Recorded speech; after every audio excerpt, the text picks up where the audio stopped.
Good morning, everyone. I'm Vincent Rippeuk. I'm the director of the Copernicus Atmosphere Monitoring Service. And it's my pleasure to give the floor to Florence Rabier, the Director General of ECMWF, to formally open our 5th General Assembly of CAMS. Florence, the floor is yours.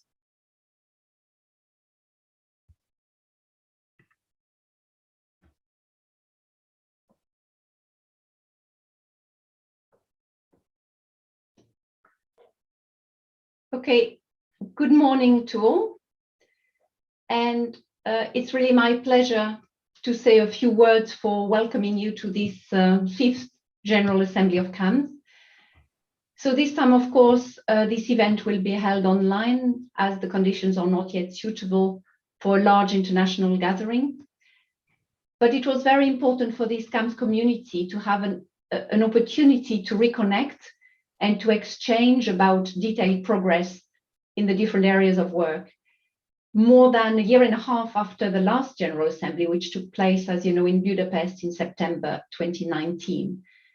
It seems like ages ago, but although we've been working mostly in the meantime under very different conditions than normal, there has been a lot of achievements for CAMS to share and discuss over the next 3 days.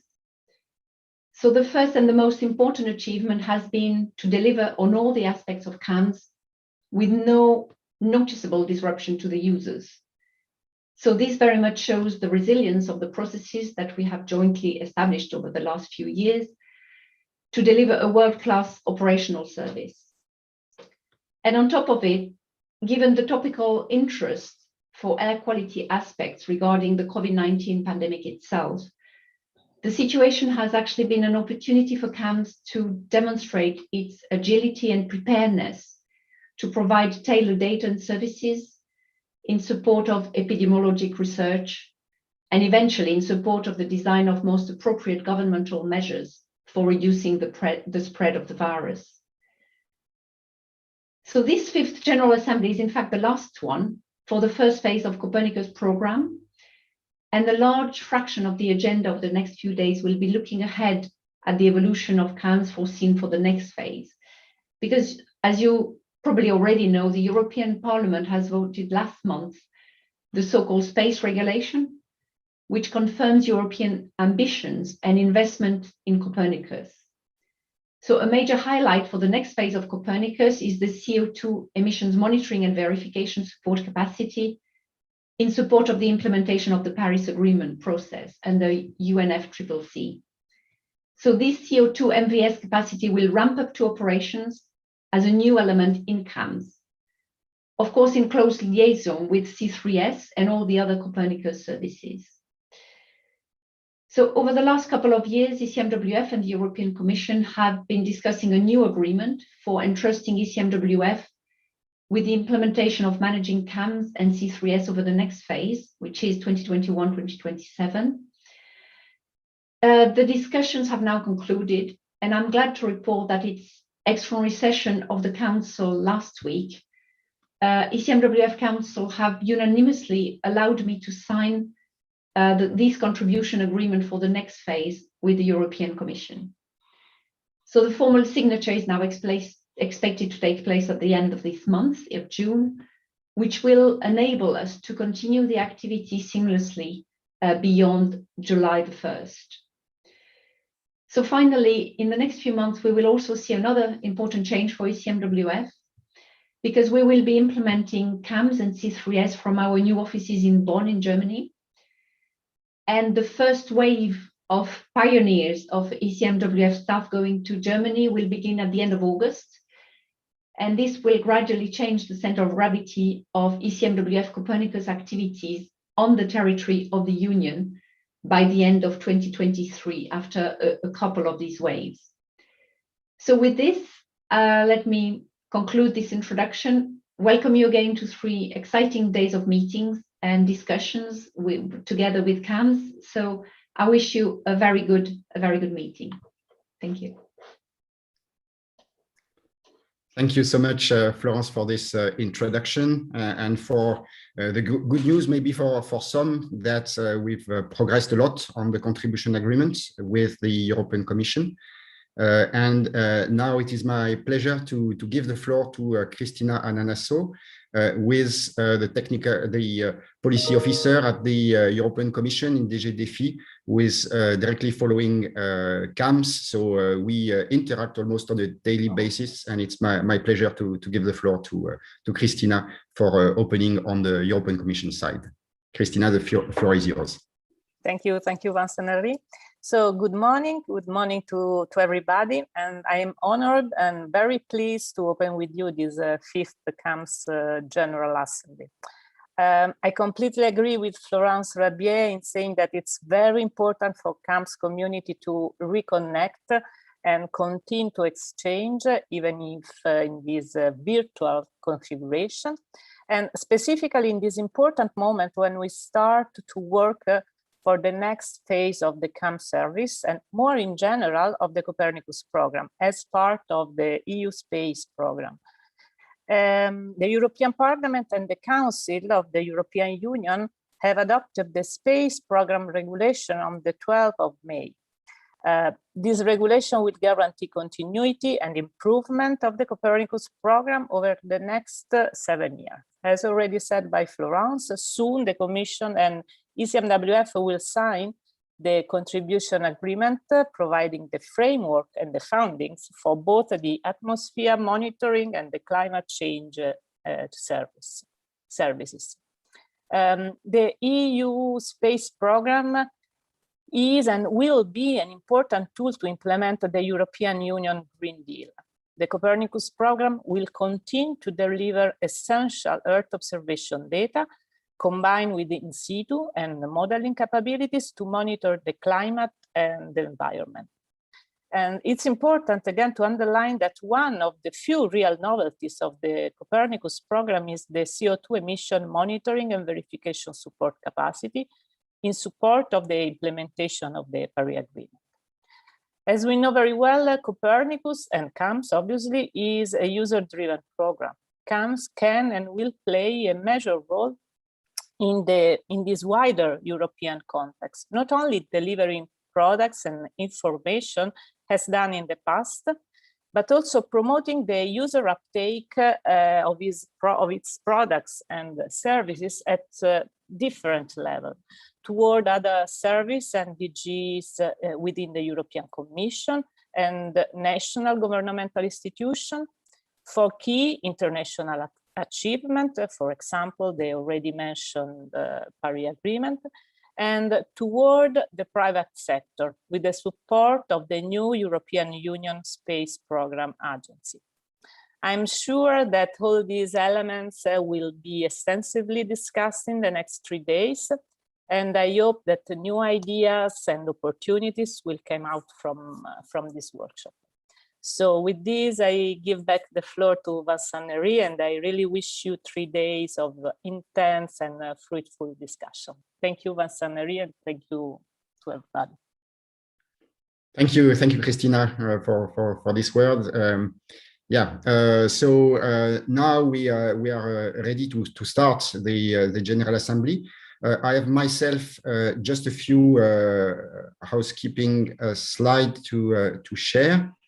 Where is my, yes, I think that's that.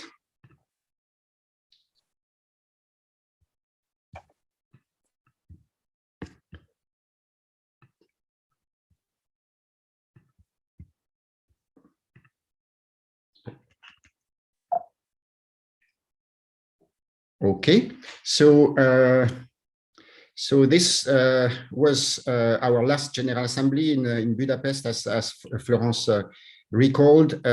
So unfortunately, we'll have to do differently this time, online. Something which doesn't change and was very effective in Budapest is the use of Twitter to relay the discussions that we'll be having over the next 3 days. So if you are on Twitter, please don't hesitate to share your thoughts using this hashtag CAMSGA21. So that will be good and will allow more people to benefit from some of the discussions that we will be having. So we will not be in a nice place with nice coffee breaks and nice food. The alternative is nevertheless quite good, I think, for a virtual platform. So as you've registered and listening to us, so you've seen Swapcard. Just to remind you that you can find basically everything in the platform, from the sessions to more information. But what is interesting also, so there is the live chat, as you've seen on the slide, but there is also possibilities for networking as we do during real general assemblies. So it's possible to arrange chats with specific persons, as well as one-to-one video calls. And besides, one of the options on the Swapcard page is to visit a virtual booth for CAMS. So for those of you who don't know too well CAMS, it's an opportunity to see the range of the data and the products that we offer, but it's also a possibility to book appointments with the team, and we'll be very happy to organize video discussions either during these days outside of the sessions or in the next few days. So trying to facilitate connecting beyond the group of people we've been working for a long time, and welcoming new players. So if you've lost somewhere, your best guess is to get to Swapcard again. You've seen the agenda. Just a small reminder of the program that we have. So today we have two plenary sessions. The first one, just after this talk, will be about European air quality, and the second one this afternoon will be about global atmospheric composition. At the end of the day, and I have a slide on that, we have organized an online social gathering, and I will show that in my next slide. Tomorrow, another very interesting day. For the first time, we will have a full session tomorrow morning about the use of in situ data for CAMS, and in particular, several of the projects that have been funded to improve data flows to CAMS will have an opportunity to showcase the outcomes. So I'm very excited to see that, as well as an introduction by the EEA, Henrik Steen Andersen, who is coordinating the in situ component of Copernicus. In the afternoon, there will be a choice for you to attend one of the two parallel sessions. You may want actually to go to change between the two. The first one, which will be moderated by Richard Engelen, will be about observation-based emissions and fluxes. Florence mentioned the big priority for the next phase of the CO2 monitoring and verification support capacity, so CO2 emissions, but also lots of objectives regarding pollutants emissions, and this session will be exactly about that. The other session in parallel will be looking at chemistry and aerosol modeling. It will be shared by Johannes Fleming, and also a part on solar radiation shared by Marion Omscheid-Schröder. For these two sessions, it's not like the plenary where questions have to be placed in the chat. For these live sessions, you will be able to interact directly with the group at the price, I think, of a limitation to 100 participants.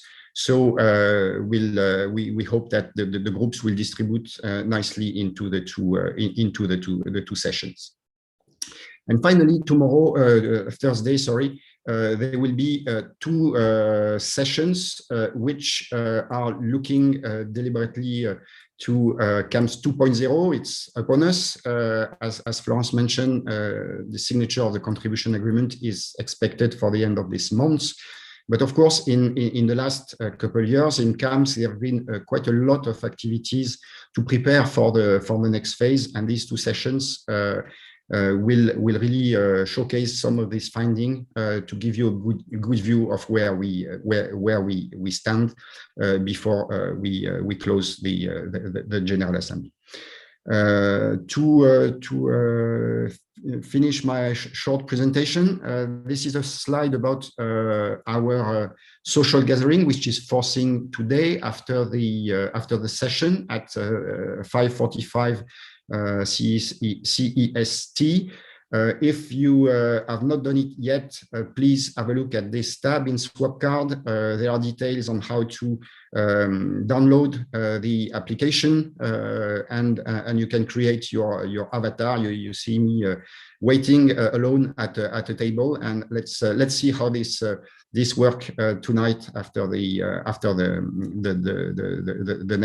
next session. Looks fun, but for me it's the first time I'm using it, so I'm looking forward to that. And finally, to conclude, I want to say that there is still time for the photo competition, as you've seen during the registration process.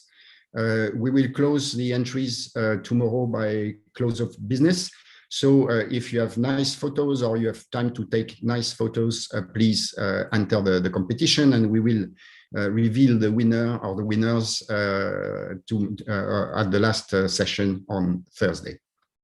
And finally, there is also a post-event survey, which is on Swapcard. And we learn a lot always from your feedback. So please, when you have time after the sessions, please take a little time to tell us what you thought about the assembly, what worked, what didn't work, so that we can do better in the future.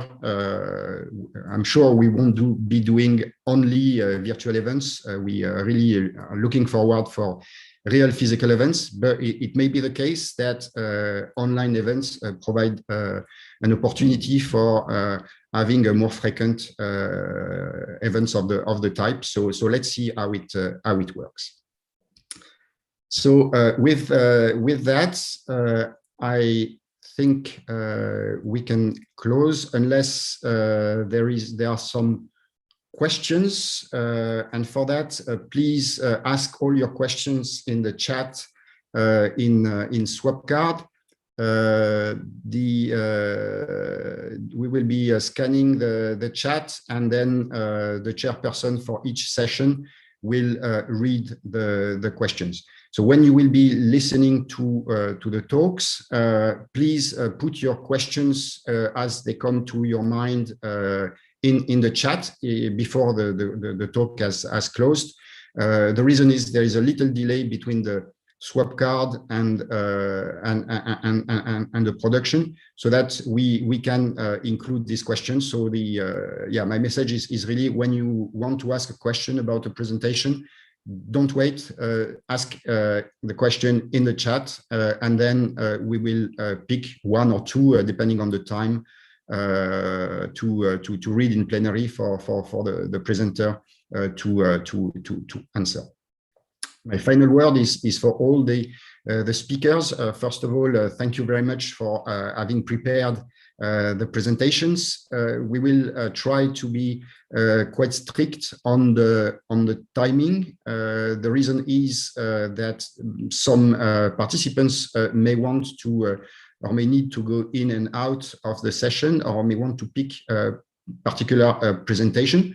So if we manage to respect the time more or less, this will facilitate keeping with the agenda fully on time. I'm done now with my presentation. Let me give a few seconds to wait if there are some questions coming from the group.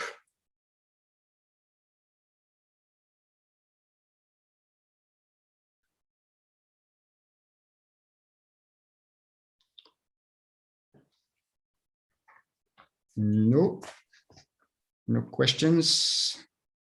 So I think we can wait a little bit,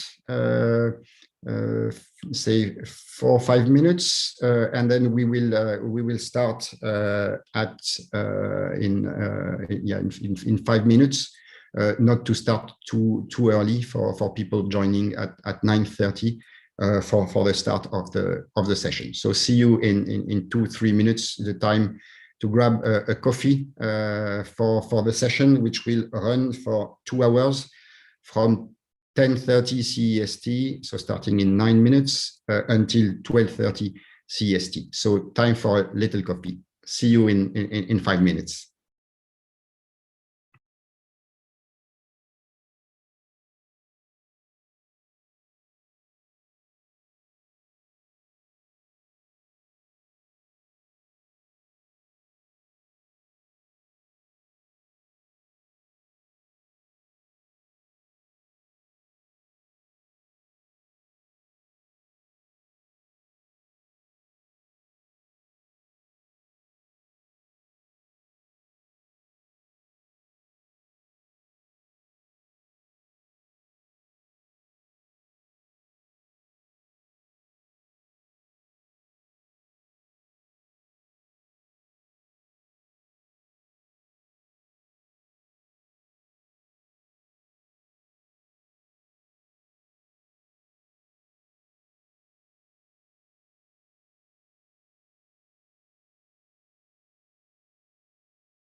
Welcome back to the fifth CAMS General Assembly, and it will be my pleasure to share this morning the first session, which is on European air quality.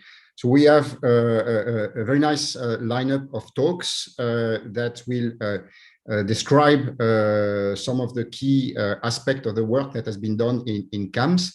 But before delving into this, it is my honor to introduce Thomas Heinrichs from DG Environment, who is our main contact at DG Environment. And over the last few years, we have been increasing collaboration with DG Environment, making sure that CAMS efforts and products increasingly help with the design and the implementation of policies. So I'm really delighted to have Thomas with us this morning, who will present about the context of the EU regulations. So Thomas, thank you very much. The floor is yours. And just a reminder to all participants, please ask your question during the talk so that I can read them to Thomas when he has finished.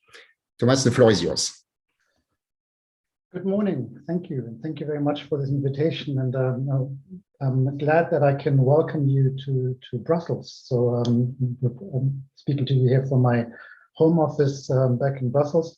Very soon we'll be slowly getting back into our offices, and I can't tell you just how excited we are about that. But before doing so, this is probably one of the last big presentations doing so online from my side. So I'm very pleased that I can update you on the revision of the air quality rules or the air quality directives and the work we're doing there, and linking that also a little bit back to the increasingly important and interesting work that we get from CAMS and other networks in supporting both the policy and the implementation, as Vincent earlier said. I've prepared about 15 minutes to just give you a summary of where we are in the process of updating the legislation. But I wanted to start off with something very simple and something that's so easy to forget, which is clean air policy works. This is an indicator from the EA. It shows the number of people exposed to air pollution above the air quality standards. And you can see that for 4 pollutants, the 4 main ones we often talk about, ozone, particulate matter of different sizes, and nitrogen dioxide, we have a very clear downward trend in the last 20 years. And that is also reflected in the number of premature deaths. We still talk about 400,000 each year, but that number was more than twice that 20 years ago. But we still have significant exceedances. So the downward trend cannot delude us to think that the problem is solved. We still have a third of the European population exposed to ozone above limit value, target values, and we have significant exceedances also for particulate matter. And that picture, of course, is worse if you look at the number of people exposed to levels above what the WHO recommends. So we are not there yet. And to undermine this, don't just take my word for it. We have done a rather extensive fitness check, which we probably have spoken to several of you in the course of. Based on data, based on stakeholder feedback, based on 7 case studies, and based on extensive literature analysis, we came to the conclusion that we have been partially, but not fully effective. So we still have a health concern. We know that we're not where scientific advice suggests we should be. We do realize that limit values are more effective than other standards. Enforcement has worked, but not sufficiently yet. And there is scope to further harmonize monitoring, modeling, and air quality plans and make use of e-reporting. That is what the fitness check in 2019 concluded. And based on that, the European Green Deal came with a very clear mandate to do something about this, which is to learn from the lessons we've learned in the evaluation and the fitness check, to strengthen monitoring, modeling, and air quality plans, and to propose a revision of the air quality standards to align them more closely with the WHO recommendations. So a pretty clear roadmap ahead of us. So in doing this, we are designing now our impact assessment to see how we actually assess a future set of rules. And ultimately that required us to go back to think what is actually currently missing and what do we need to improve and what do we need to achieve with it. And I'll walk you through the 5 main shortcomings and what they mean, because they will frame our assessment of future policies. The first shortcoming is that even if we've seen these positive trends and the reduction of premature death and also reduction of morbidity that we have not quantified to the same degree, we do see that there are still health outcome shortcomings. So we do not have achieved the level of protection of human health that we would aspire to. You can see on the right-hand side the difference between the EU standards and the WHO guidelines as they were published in 2005. And when you see a number in orange font, you see that there is a gap between what the WHO has recommended back in 2005 and the EU standards. In addition to this, scientific knowledge has, of course, evolved since 2005. The guidelines themselves are being revised with a timeline of a new set this year, likely this summer, meaning that we would have to think carefully of whether the standards we set are the standards that we need, and also how we think about dealing with future iterations of evolving scientific understanding. So this is the shortcoming number 1, health. The second one is a little bit contrary to that, is that we still have an implementation and enforcement shortcoming. So the frequency, the extent, and the magnitude of exceedances have all declined, but we still have exceedances, and that in itself is undesirable. And that is a function of either plans not being effective enough, or the measures we've taken not being effective enough, or that we have not got the right incentives to take the measures that are needed. On the right-hand side in the box, you see that we, as of now, still have 31 cases in 18 member states relating to exceedances above limit values or monitoring problems. By now, 8 cases we have seen rulings. The number in the slide is outdated. 8 cases we've seen rulings, and all of those have confirmed those problems. So clearly there is something to be done here. A third shortcoming is a governance shortcoming, and that is that we see that not always the competent authorities at the appropriate scale have all the ability to deal with the problems they are facing. So local equality cannot be fixed only with local measures. Don't get me wrong, local measures are decisive to fixing equality problems, but not on their own. So they need to be seen in the context of local measures, regional measures, national measures, European measures. On the right-hand side of this graph, you see an example from the Urban PM2.5 Atlas by the JRC, where you see, for an example here, Frankfurt, how different scales and different sectors, by the way, contribute to the total contribution of PM2.5. By the way, I realize that I'm rushing through these slides quite a bit. All of these slides will be made available to you, or are actually already available on our website, and I'm sure the colleagues can share the link with you already in the course of this morning. This all boils down to that we, in the revision, have to reflect carefully on how we actually govern air quality problems and empower those sectors and scales to deal with the measures that they need to take in a coherent manner.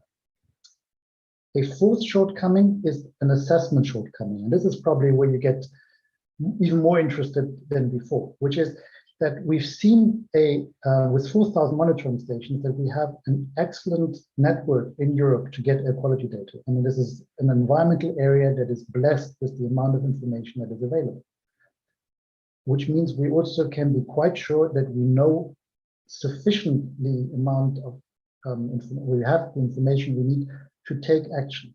Having said that, these are all, of course, monitoring networks that can be improved.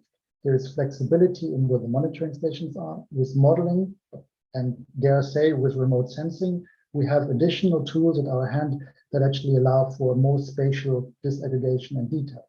So there is certainly a success story here, but there are still some shortcomings that we are aware of, or at least additional potential that we can tap into.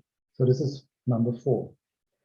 And number 5 is one that may surprise you tremendously, but one that we find increasingly worrying, which is that even though we have the information available, and we know that we have good information, 54% of Europeans feel that they're not sufficiently informed about air quality. And that, of course, means that we are not using our information in the right way yet. So we have to find out how to do so better. And again, I think there's also a role not only in the rules, but also in those that provide information to find ways of making this information accessible. So these are 5 shortcomings. And these shortcomings have very concrete consequences. The first consequence, of course, is that air pollution levels are elevated. Easy, that's the simple bit, both in general, but also hotspots. This has environmental and health consequences.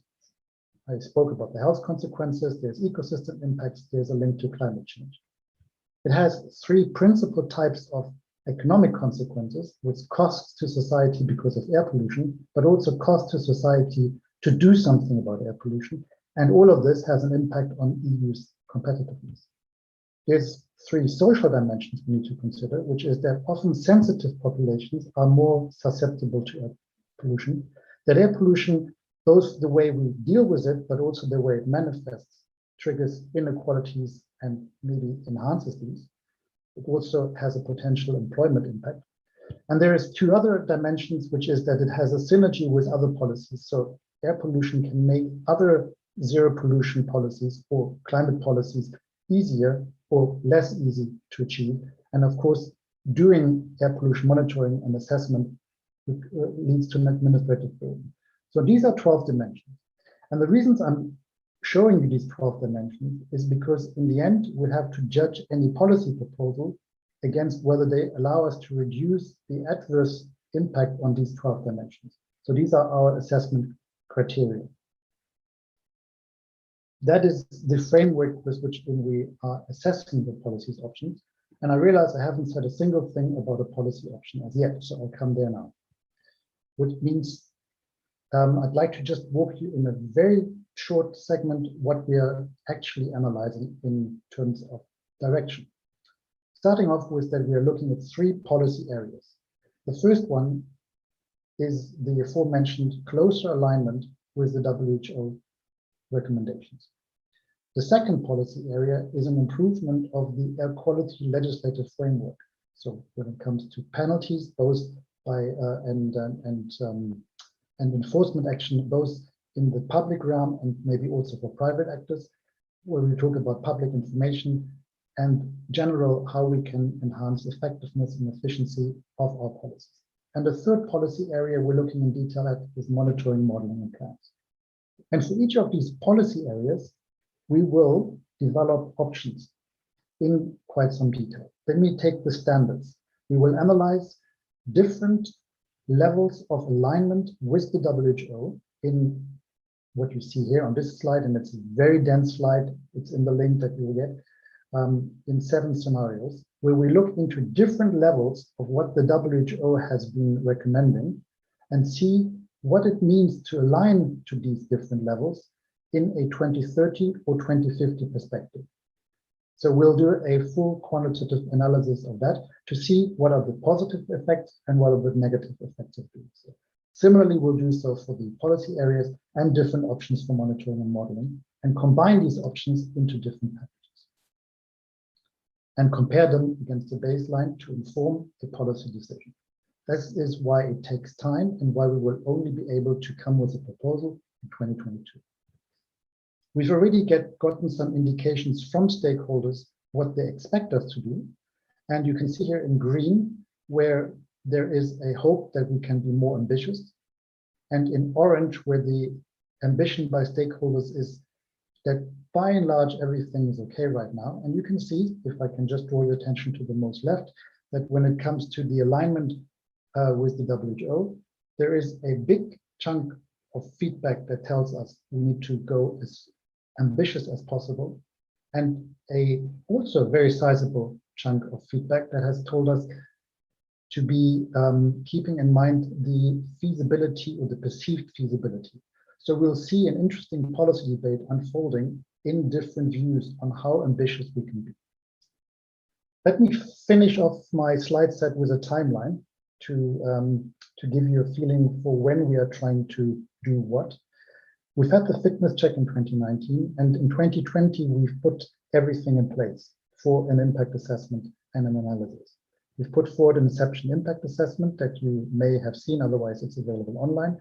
We've looked in a cleaner outlook to see where we are heading with our policies. Now, in the first half of this year, we've had expert consultations. We're waiting for the WHO guideline. We've just published a zero pollution action plan. In the second half of this year, we'll do a public consultation, and there's a cleaner forum coming up as well, where we will discuss potential steps in the future of the policy. We'll finalize our impact assessment in the first half of next year to then put a proposal forward in the second half of next year. Of course, the Commission proposal is only one step in the legislative process, because after that, in 2023, the co-legislators, so the Council and the Parliament, will have to discuss and see where they would like to land with regard to the policy. So all of that means we have a very busy schedule ahead, and we will be liaising with those that do the monitoring, the modeling, and the planning throughout this process to make sure that that part of the policy is robust. And that's, of course, where all of you come in, and we will have to rely on you giving us some pointers and good advice. Thank you very much. Thank you, Thomas. Thank you so much. As you said, it's a very dense presentation, but it's very useful. So thank you very much. We will share it, of course, with all the participants so that they can look at it at leisure. It's very important to know the legislative context and how it will evolve. It also shows that the upcoming period is very timely to work on that. I think also the figure that you mentioned in terms of information of the public, that a bit over half of the European population thinks that, or say that they are not well enough informed about air quality, really shows that there is a real scope to improve on that, and certainly in CAMS we really want to commit to that. I will just give you one question for the sake of time. The question is about your view on the importance of air quality forecasts, so up to 5 days compared to other measures. So how useful are the forecasts in your view?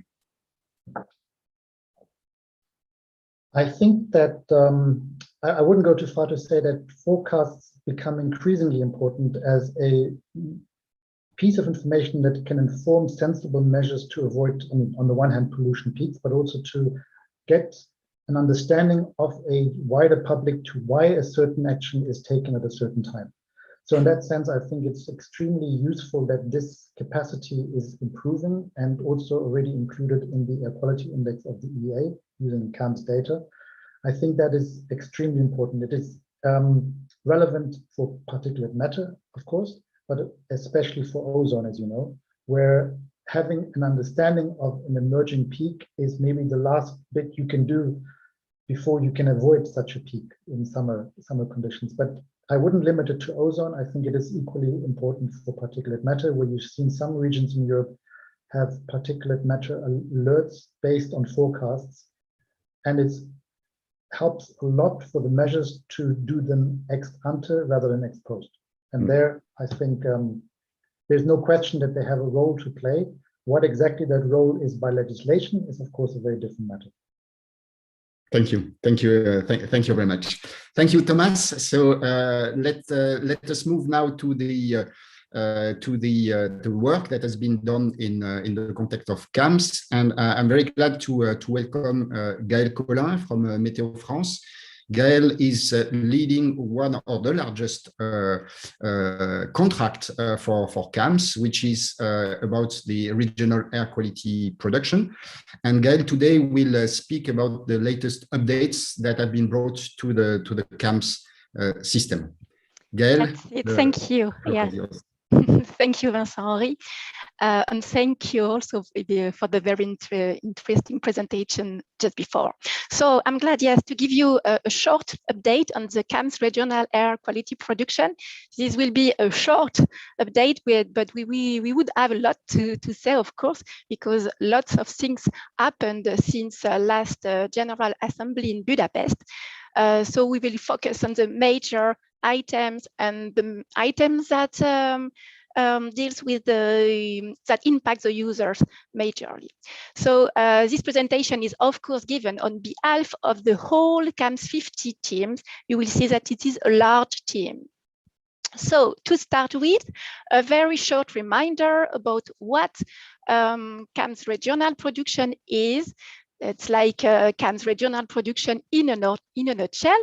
So CAMS regional production is an operational Europe-wide air quality service, which is based on the contribution of state-of-the-art operational air quality models all over Europe, and the calculation of an ensemble model. This ensemble model is calculated so far using the median.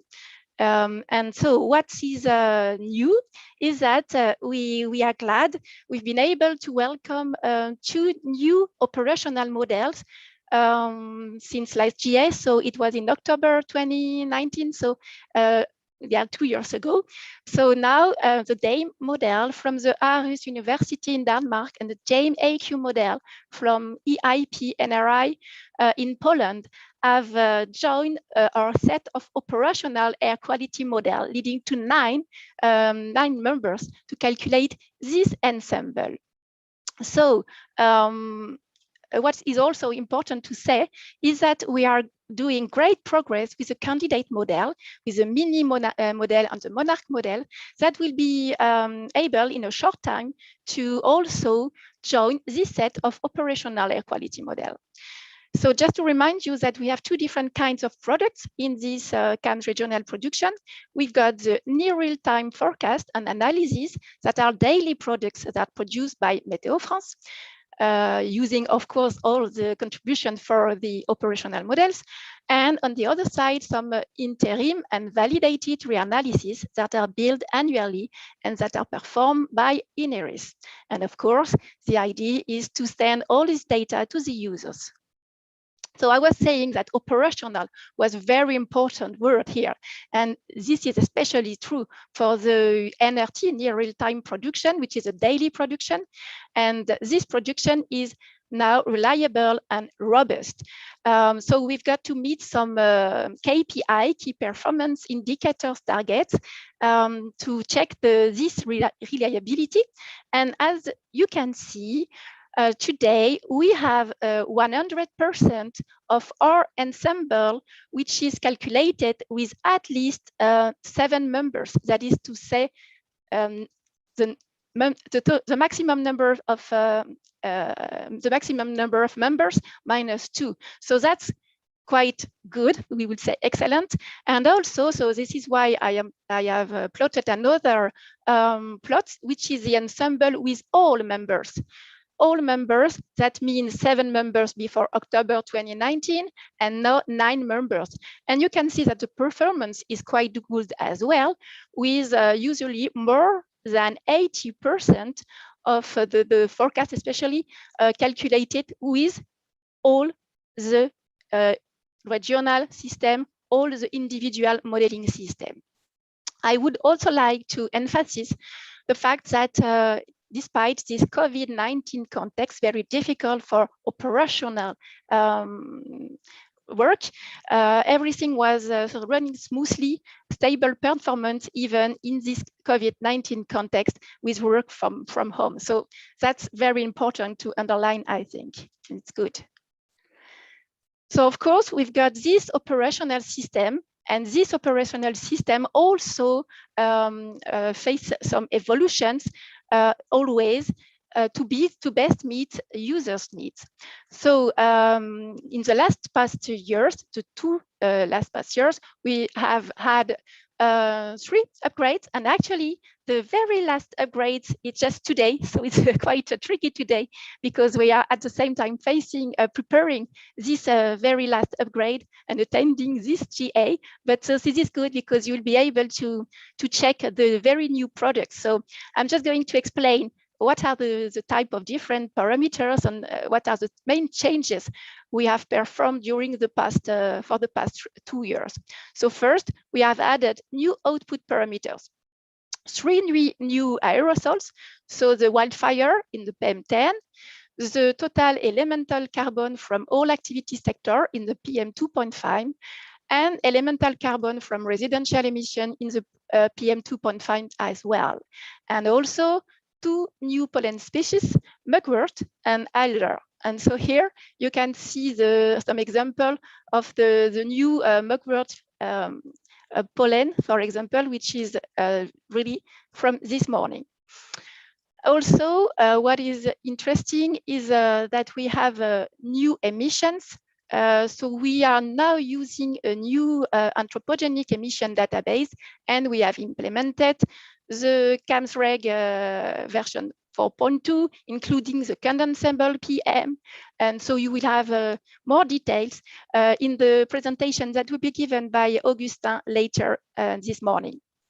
Also, another major progress, we have modified the number of observation stations because we are now taking into account also the urban station for assimilation.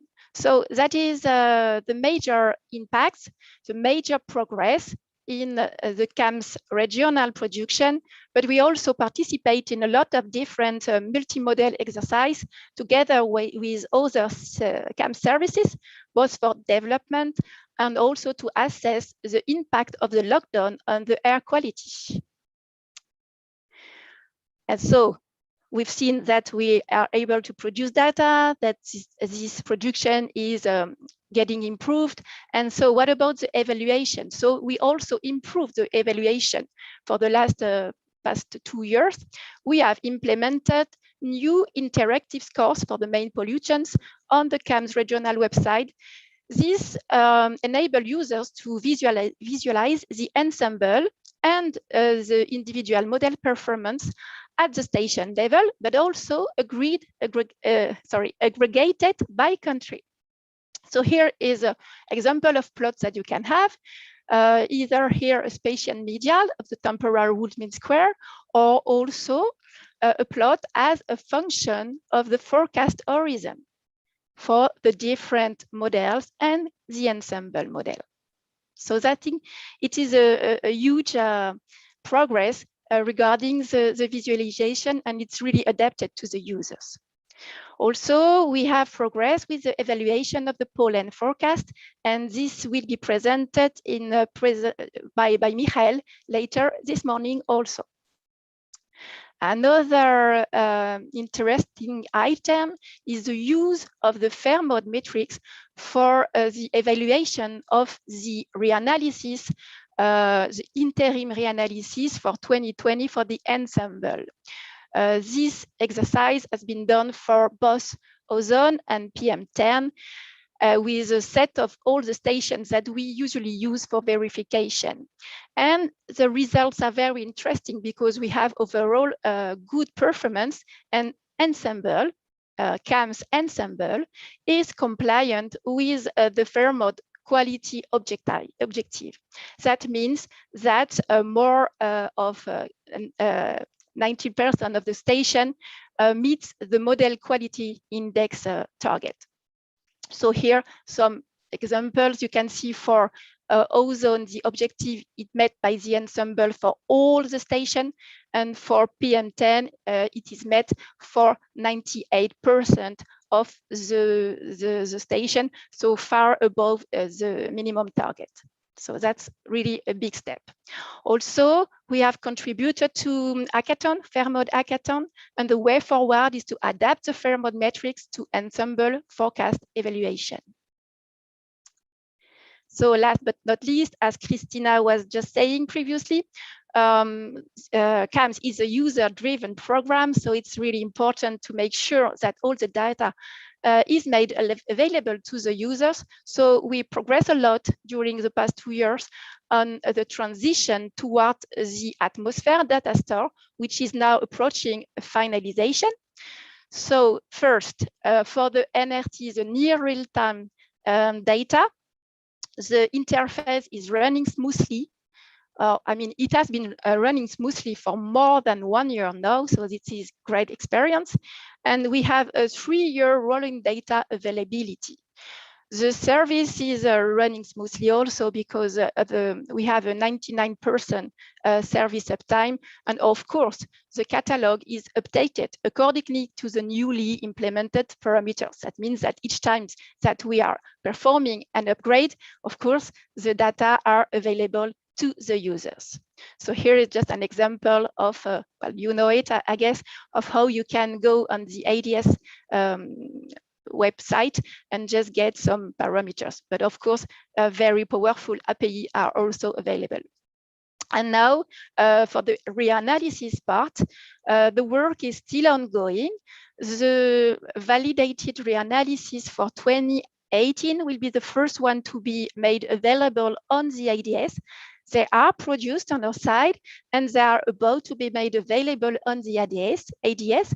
Mia just confirmed yesterday that it is just a question of days or weeks, but soon this first reanalysis will be available on the ADS.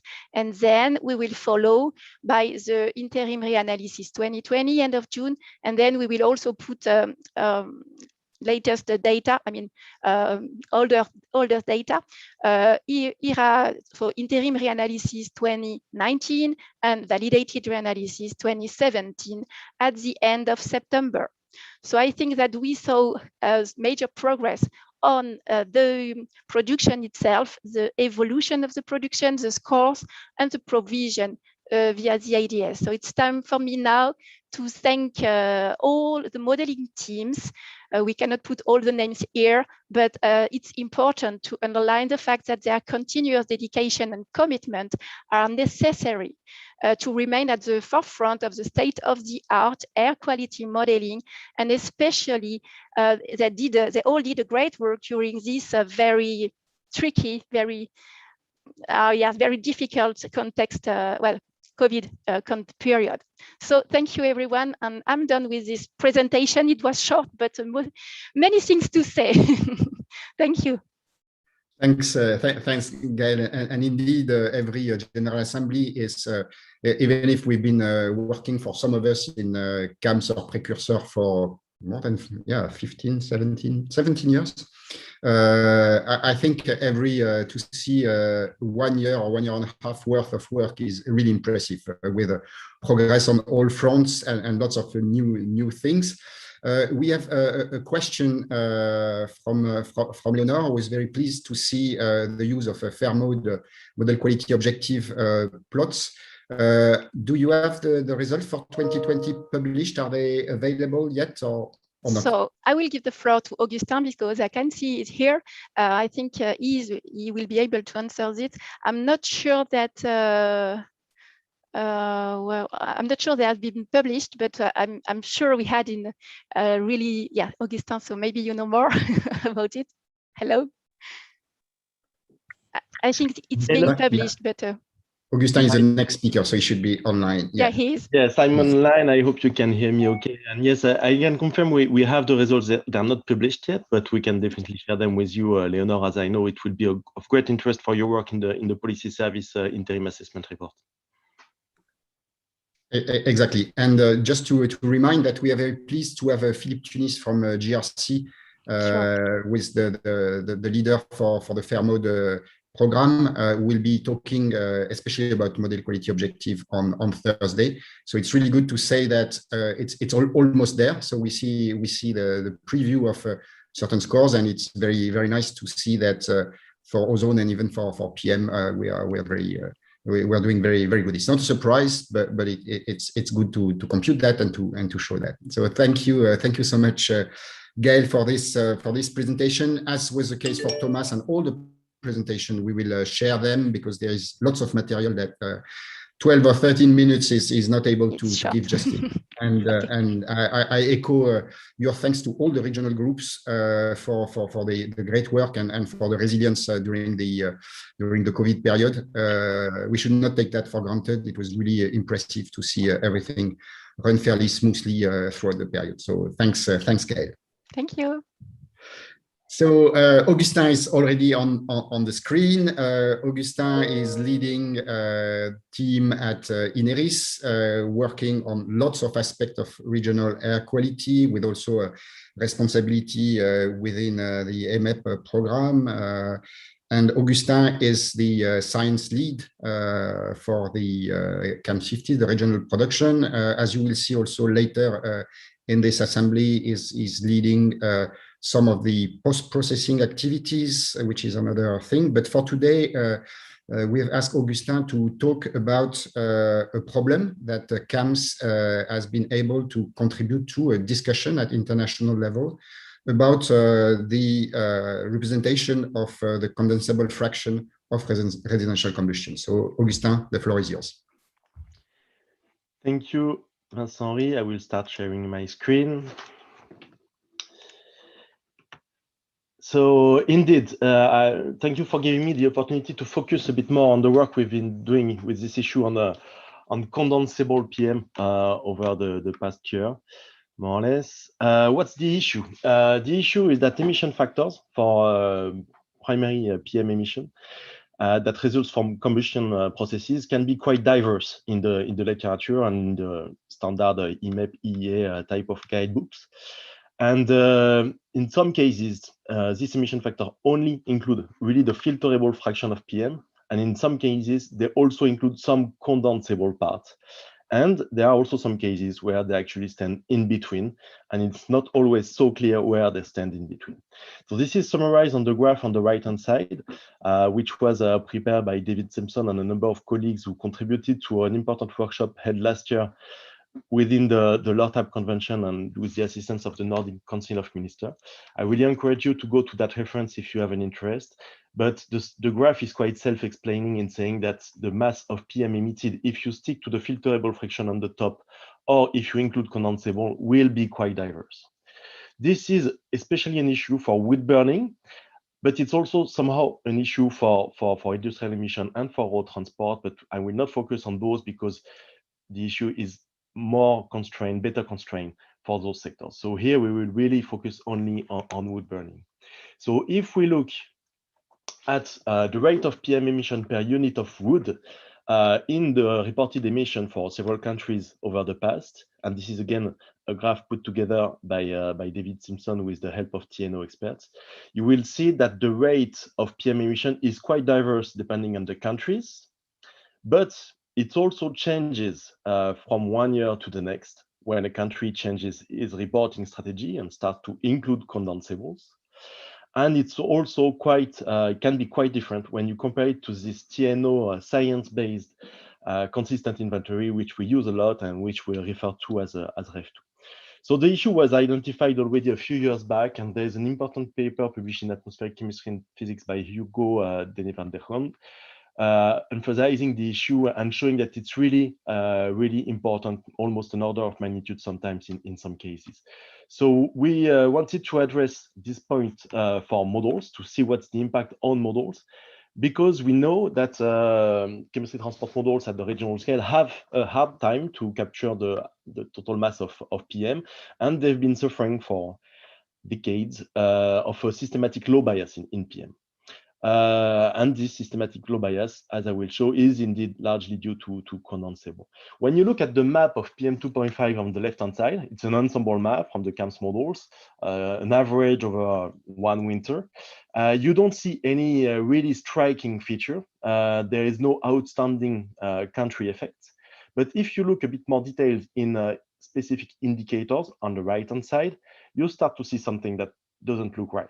Here we show the ratio of elemental carbon coming from wood burning in the total mass of PM2.5. And here you can see that some countries that would be expected to be relatively similar have really different ratios. If you compare, for example, Belgium and Netherlands, France and Germany, it's really a sharp discontinuity that you have at the border. And it's even more striking if you compare Norway and Sweden, where the rate of elemental carbon in wood burning in PM2.5 is really, really different. And this is due to this inconsistency in the reporting of emission. So what we've been doing to tackle the issue is to organize a joint multimodal intercomparison between CAMS regional production and the EMEP program focusing on regional modeling, so the task force on measurement and modeling, under this umbrella of the Euro-Delta program, which has undertaken a number of intercomparison in the past, but there was a specific Euro-Delta CARB exercise really targeting this issue. We focused on a field campaign, which was also a joint initiative between EMEP, but also Actris and the Colossal Cost Action, where they had an intensive measurement period for one winter. And we had the volunteer contribution of 11 participating models, most of them actually contributing to the CAMS regional service, but also the AFS model and WRF-CAM, which is not in the CAMS ensemble. What we found is that when you move from the official inventory REF1 to REF2, which includes condensable as provided by TNO, we have clearly this increase of PM2.5 concentration in several countries. It's very clear, for example, for France, but also for Poland, for Germany, for Austria as well, when you see an increase in the average load of PM. Does that bring us closer to observation? Of course, the answer is yes. Sorry for the busy slide, but this is the type of synthesis we like to look at when we compare models, when we have all the scores displayed on the same graph. So each couple of bars is for an individual model, and each time you have two bars close to one another, one for the REF1 and the other one for REF2, which includes the condensable. What's the most important diagnostic to look at? It's the little bullets at the bottom, which are giving you the overall bias over the winter. So the PM2.5 bias over the winter. And you see that very systematically for all the models, when you move from REF1 to REF2, when you include condensable, you reduce this systematic negative bias that was found for a long time in regional chemistry transport models.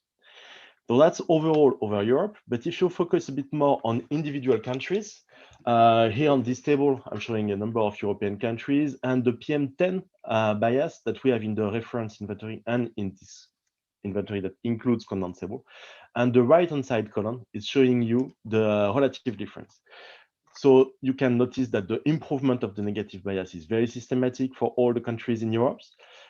The average improvement is of the order of 20% for the bias, but it can be much larger for selected countries, above 50% in some cases for the country which are very far from including condensable in the inventory distilled in that exercise. The situation might have changed since then because some countries are now reporting condensable and they were not a couple of years ago. So here we're happy because the models get closer to observations, but we are a bit concerned that there might be a risk of compensating systematic errors in the models. And if we look closer to specific indicators in the model, so this, again, the ratio of wood burning in elemental carbon within the total PM2.5, again, we have the same map as I was showing before on the left-hand side with sharp discontinuities at the borders. And on the right-hand side, we have something that looks much better. The discontinuity is not there yet, but it looks like something we would expect with no strong artifact from one country to the next.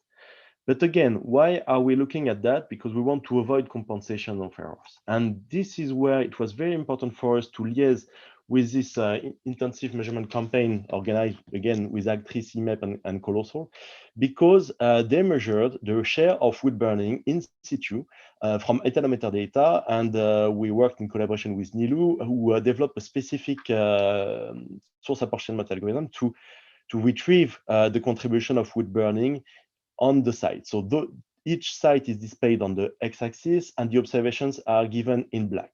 And here we see what is the overall fraction of wood burning in the total elemental carbon mass.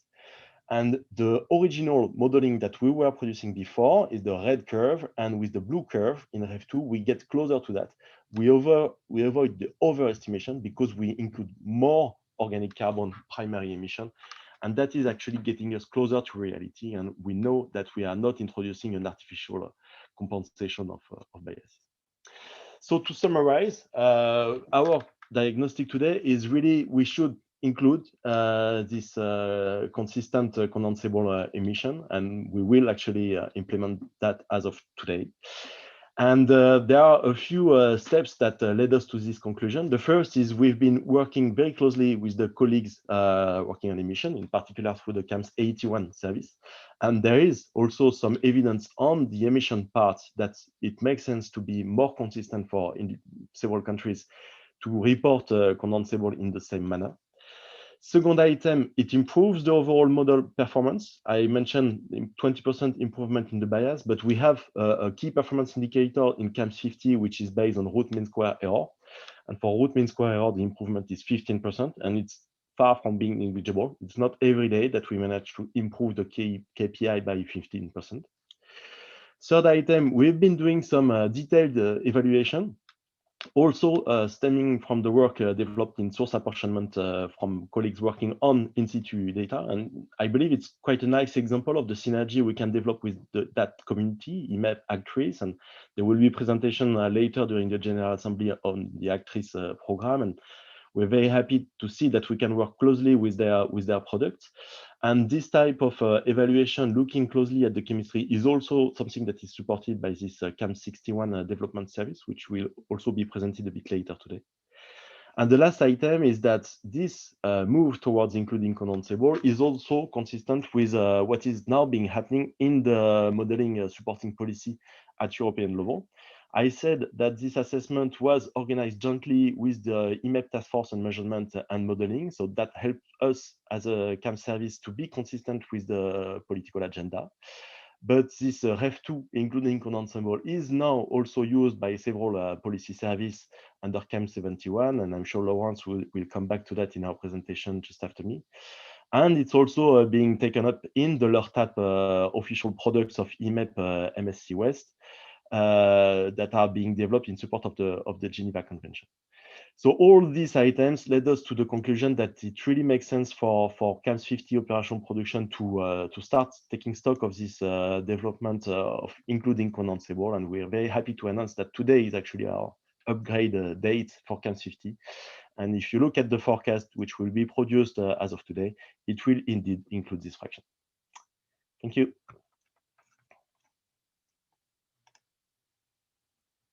Sorry, I was muted.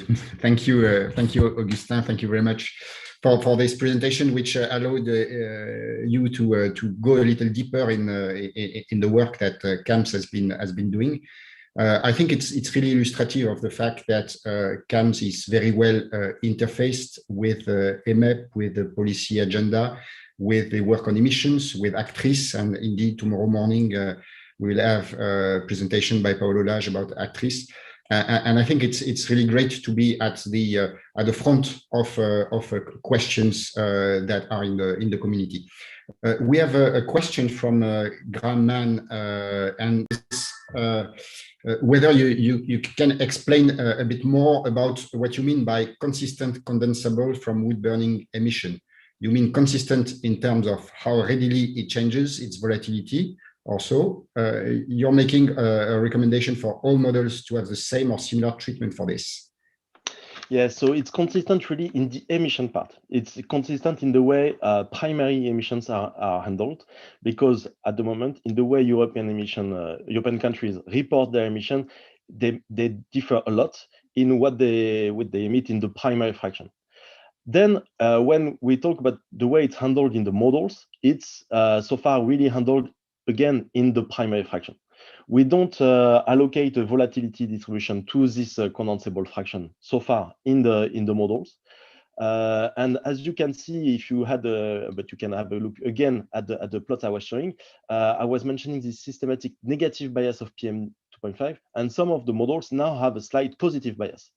And this is because we need to work now on this volatility fraction. So we did not come to an end yet. There will be a follow-up work to improve that.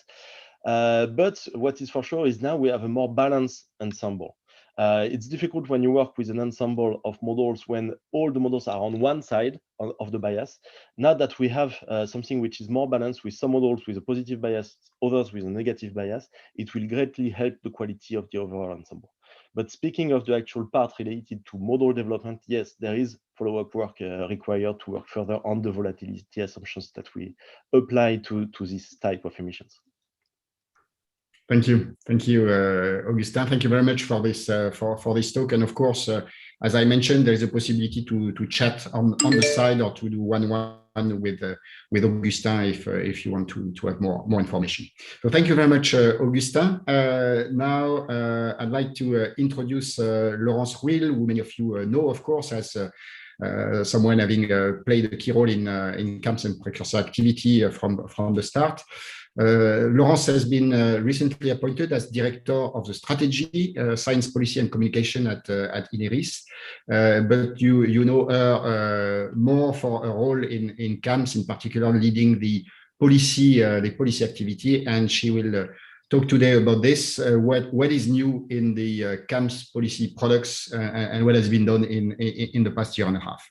Laurence, the floor is yours. Thank you very much, Vincent-Henri, and good morning, everyone. So we share my screen now. Is it all right? Not yet, perhaps. And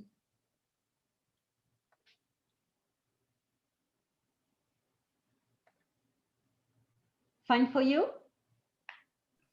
Yes, I think it's okay. Okay, so a short update about the last development that we got in the policy field. So just to remind you, what are the linkages between the policy needs and what CAMS can provide. Regarding the needs from the national experts, from the member states, but also from the European authorities, you know that air pollution in Europe is ruled by Air Quality Directive, and the member states have to develop monitoring strategies based on measurement and modeling that to monitor that the air quality objectives are not exceeded. They have to develop tools to assess the contribution of main drivers to air pollution episodes, including transboundary and natural contribution. They have to inform the public and also to conceive and implement action plans, short-term and long-term action plans. On the other side, CAMS, what do we do with CAMS? We develop, you have heard the Gael's presentation, air quality forecasting and reanalysis system. We develop global system to assess the dust, the natural contributions like dust, sea salts, and forest fire. You will have other presentations about that. We develop emission inventories. You have a piece of information just before with Augustin's presentation, and you have other just after me. And we develop policy tools that we expect to be co-designed with member states to meet their needs. And those policy tools, I just here summarize what they are. We provide assessment report where you can find some information about regulatory and health indicators. We develop tools, online tools like the air control toolbox. I've already presented it, but I come back to the very last evolutions. And we also provide some tools to help in assessing the contribution from various sources, various contribution to air quality in cities from various sources, from neighboring countries. I will come back to that. Just to remind you that what we develop is really dedicated to decision support, to technical assistance. This is not, has nothing to do with compliance checking, of course. This is not our job.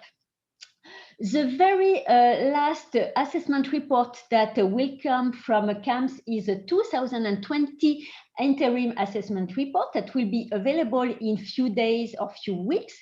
It will provide, we think, the best available estimates of air quality indicators regarding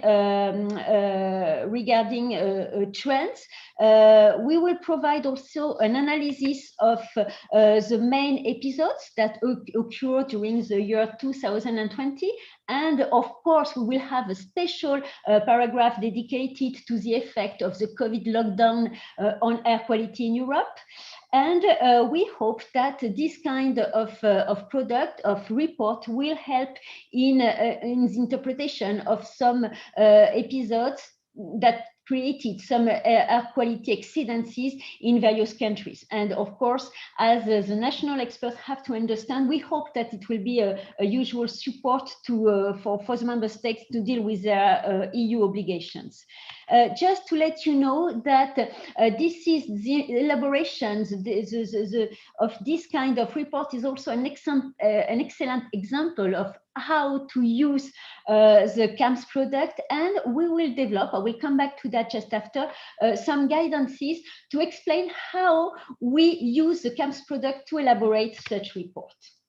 You will find, for instance, just few things that you will find. So an analysis of the fact that 2020 was definitely not an ozone year, but it was not the case for the previous year. So difficult to elaborate trends, but interesting to know that for ozone, the problem is still is more meteorology depending than emission sources depending.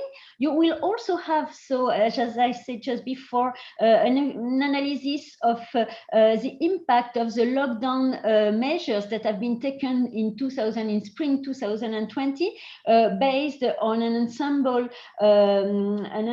analysis based on the 11 model that Gaël just talked about just before. It was a hard work to elaborate this analysis. Very quickly, I come back to the air control toolbox. I have already presented it. You remember that this is an online tool with which you can play to decrease or increase emissions from various macro sectors, traffic, industry, residential, and agriculture, to see what are the impact of those variations on air quality in Europe. So this is a European-wide tool. So for instance, here I took a very recent situation this weekend, just to show you that ozone starts to increase everywhere in Europe, and that the contribution of industry and road traffic this is not a surprise. We know that the precursors are NOx and VOCs. They come from those sectors, and you can see what are the influence of, for instance, a reduction of 50% of the emission allocated associated with the sector on the ozone level. What is new is something that we've developed last year during the COVID period. This is a new information that targets the main cities in Europe. So it means the capitals and a few big cities. Here you have an example, I think, for Milan. And what you have, this is an information about the contribution of the neighboring country and the country where the city is located to the ozone or PM level. So here I took the ozone levels. You have the reference situation, and here the impact of a scenario where you reduce, for instance, by 50% traffic and industry emission outside Italy. And here you can see the additional reduction in ozone that you can reach if you reduce also the traffic and the industry by 50% in Italy. With this kind of information, discriminating what comes from the country where the city is located and what comes from outside the country, you can have an idea of the transboundary fluxes and the weight of the transboundary fluxes. So this is a new development. Also, a few words about the source receptor allocation service. Certainly, you remember what are the outcomes of this service for those various cities, the main cities. There are actually something about 40 cities that are concerned by the service. You can have in a forecasting mode an information for the 3 upcoming days about the contribution from the city area itself and the rest of Europe. But also you can have more information about this rest of Europe with detailed information about the contribution from the neighboring country. And once again, this is in forecasting mode. So I just took here an episode or a situation from January this year, just to have something more significant regarding PM concentrations. And this is forward. So, and another interesting information is also the chemical composition, because with the chemical composition, you can also have an idea of the source, the sectoral sources, whether it comes from more agricultural emission or combustion sources or something like that. Something new, you have this chemical speciation information, but you can also have the contribution from the neighboring country, compounds, chemical compound by chemical compound. So this is a new functionality that has been opened last year. And also something new is the annual source receptor information, because what I show you just previously was something that that is calculated, simulated every day for the 3 upcoming days. But what we provide also now is the analysis of what happened during the previous year. So online, you have information about 2020 and 2019, but you also have some information, synthetic information about what happened in 2021, and you see here the time series from January about the PM level and the contribution from the neighboring country. And you also have this mixed view with additional information about the chemical composition. And here you have a mixed view between modeling and observations as well. So this is a new functionality that is now operational for several months. We also, our work is of course driven, like all CAMS services, by policy needs. And what we are aware of, and this is some question that we have quite often, is how to use CAMS material for supporting decision making, because you realize that there is a wealth of data, a wealth of information, but sometimes this is not so easy to see how to combine this information to support decision. And what also are the uncertainties of the approaches and how to reduce or to deal with them. This is something to which we are very sensitive to, but also the users. And to help in answering those questions, we organize annual policy workshops. The last one was organized virtually last December. We try to participate to various meetings with European authorities, DG, GRC, EEA, and national authorities as well. And we are going to publish numerical documentations, movies, showcase guidance to explain to you how to use this material for your own needs. And of course, there is an help desk, and we are always ready to help if needed. And just to tell you that we hope to organize a training webinar by the end of this month, certainly the 29th of June, and you will receive very soon some information about that. And of course, you are very welcome.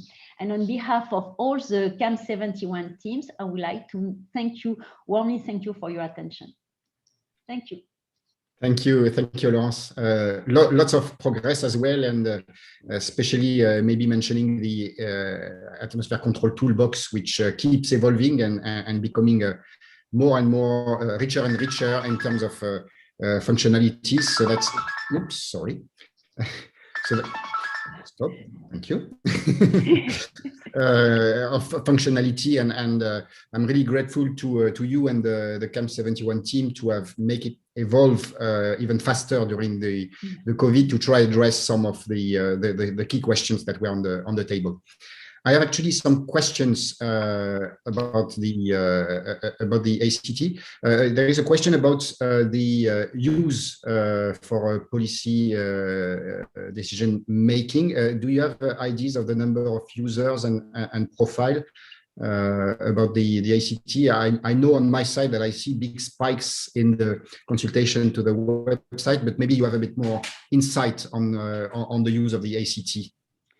use of the ACT, I would say we have an increased number of interesting people, I think, when we look at the statistics regarding the consultation of the web pages.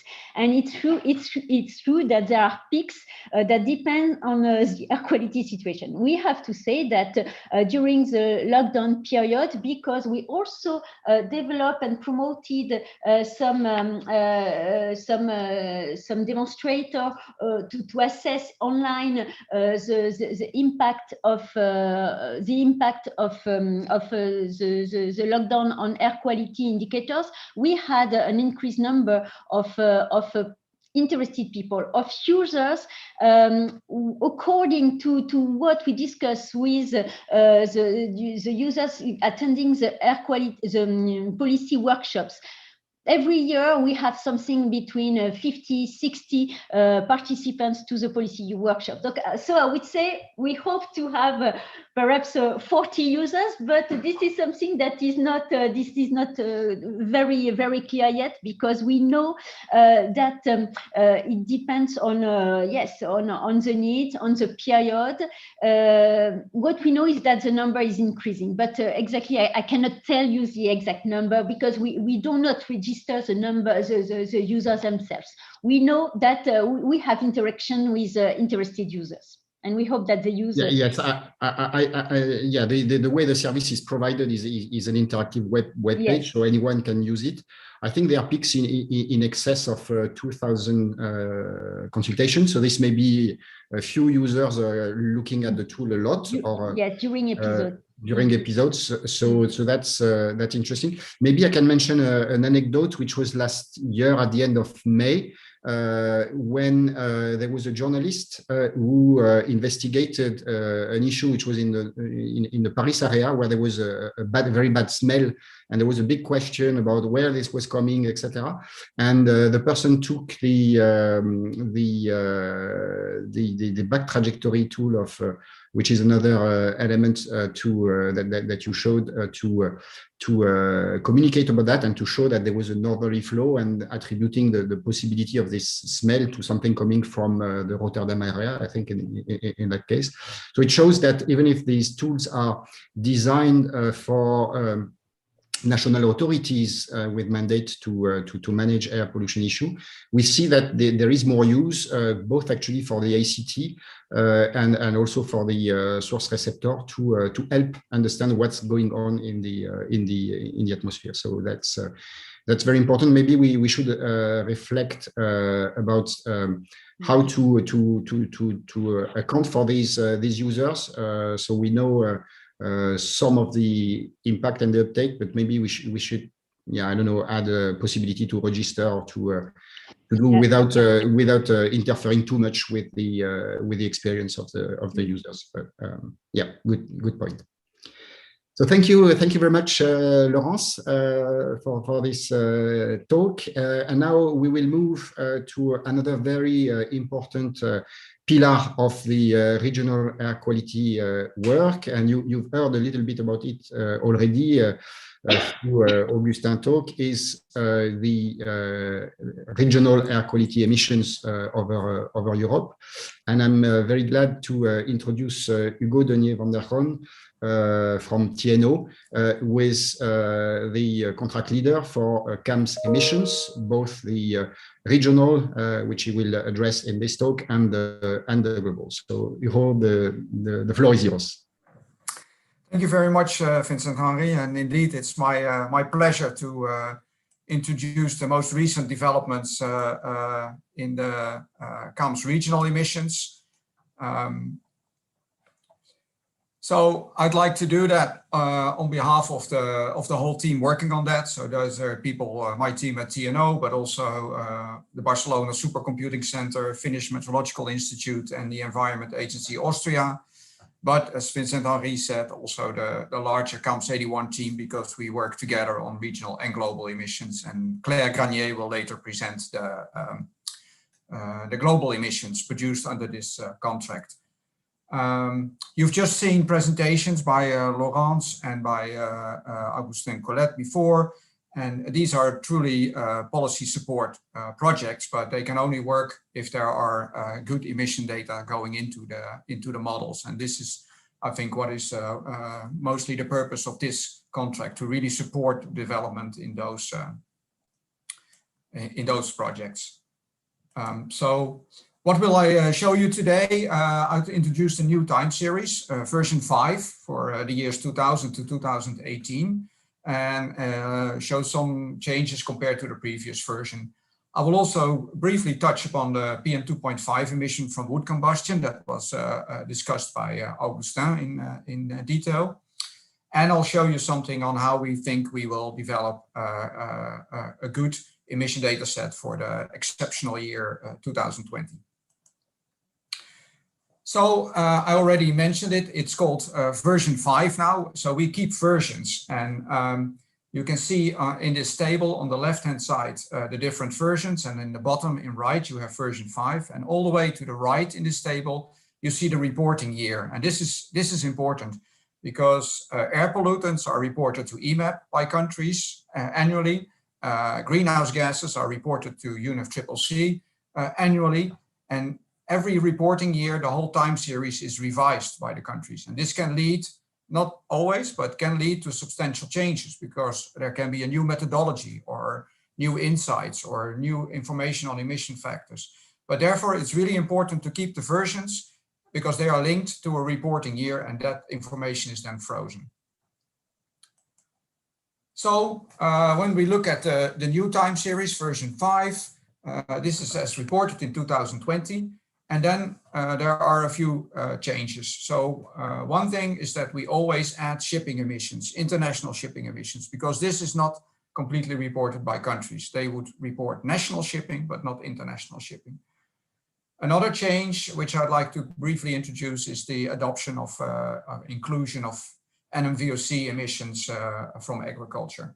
And then there are other changes, improvements, but that I will not discuss today because we have we have a short time. So let's just look at some highlights.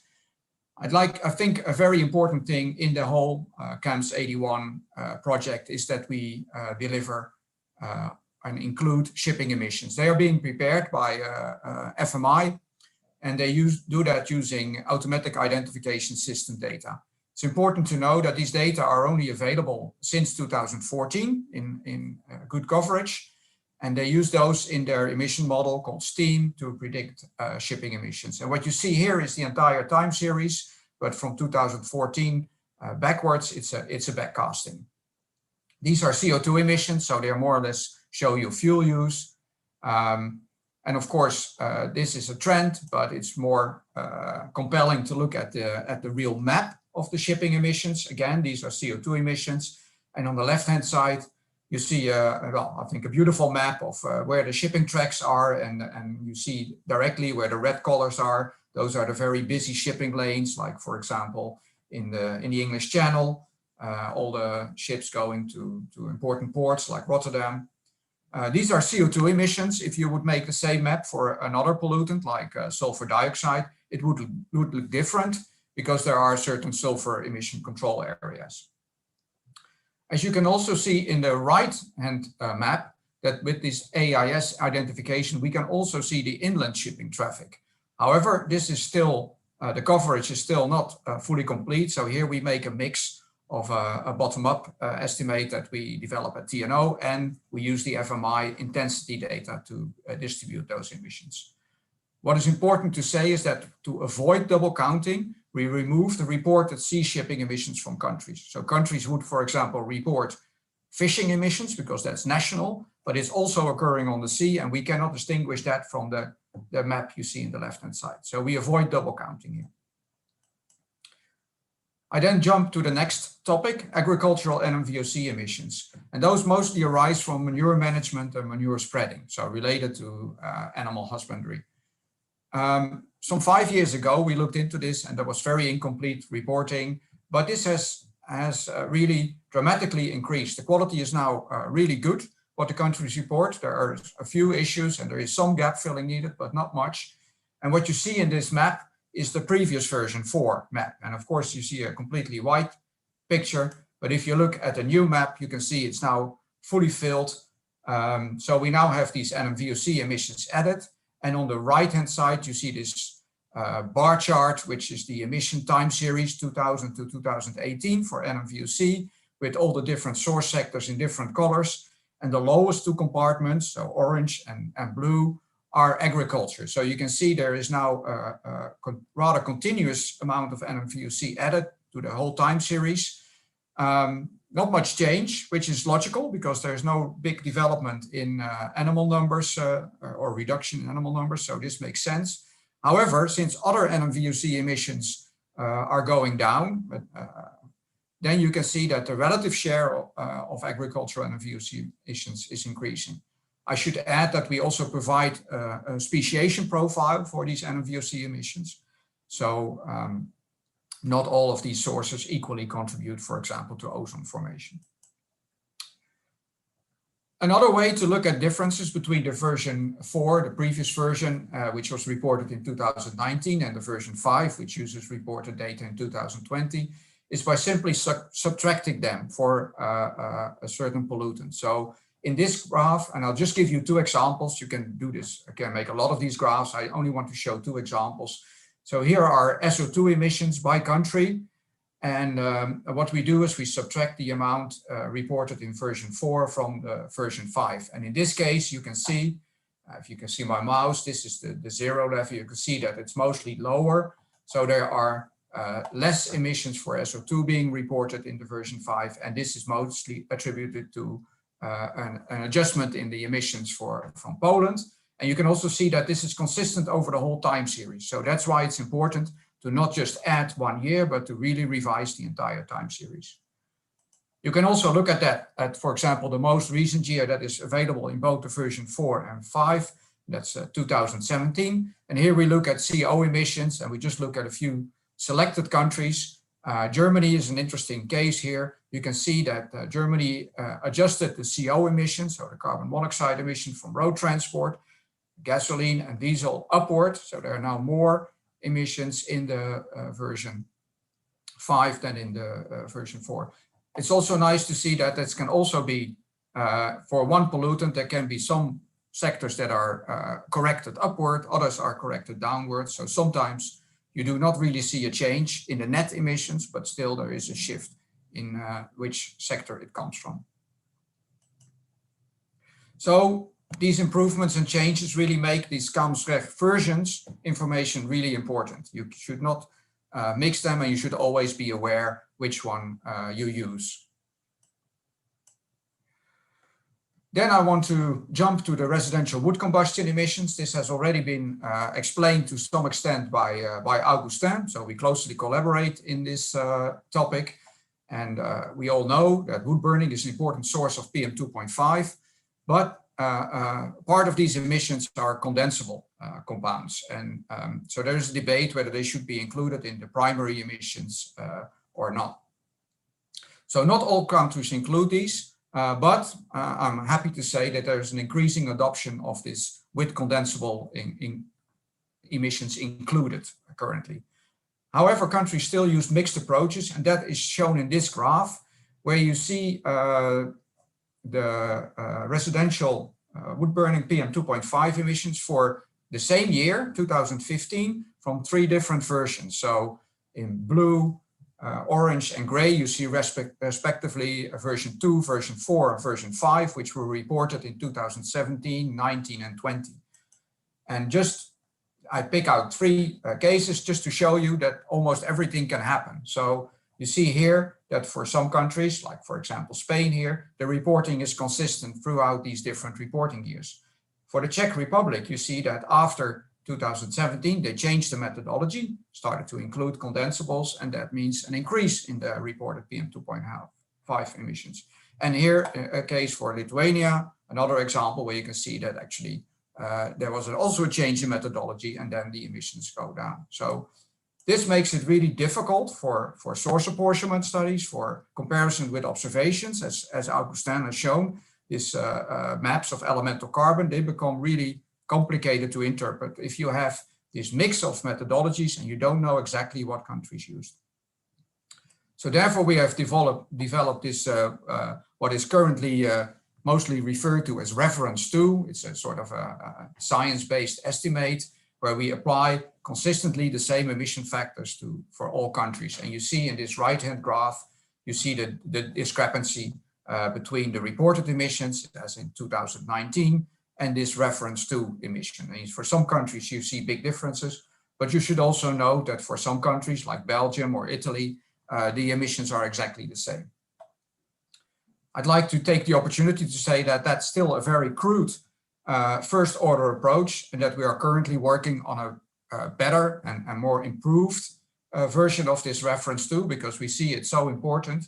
And we see that for the last years, we are not properly taking into account the changes in appliance type. So, for example, new stoves being implemented in countries.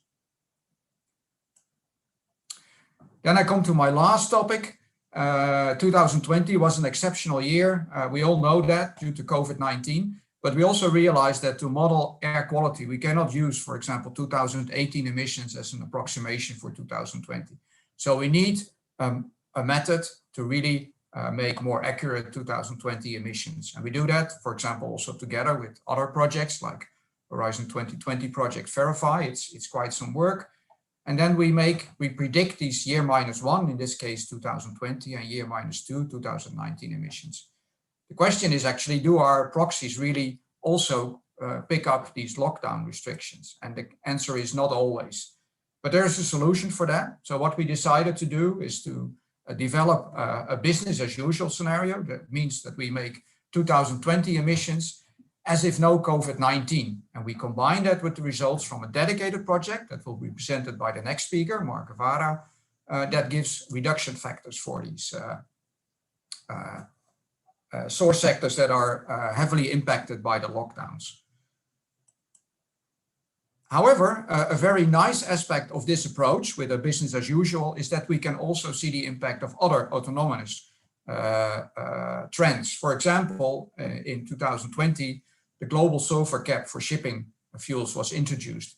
This has nothing to do with COVID-19, but it meant a very big reduction in sulfur dioxide, but also PM emissions from shipping in the sea areas where no sulfur emission control areas were in place yet. So for example, the Mediterranean will see a large reduction in sulfur dioxide emissions unrelated to COVID-19. So it's very important we split these impacts. And another example, which I will not illustrate further, is that, for example, climatic differences between 2020 and the previous year, 2019.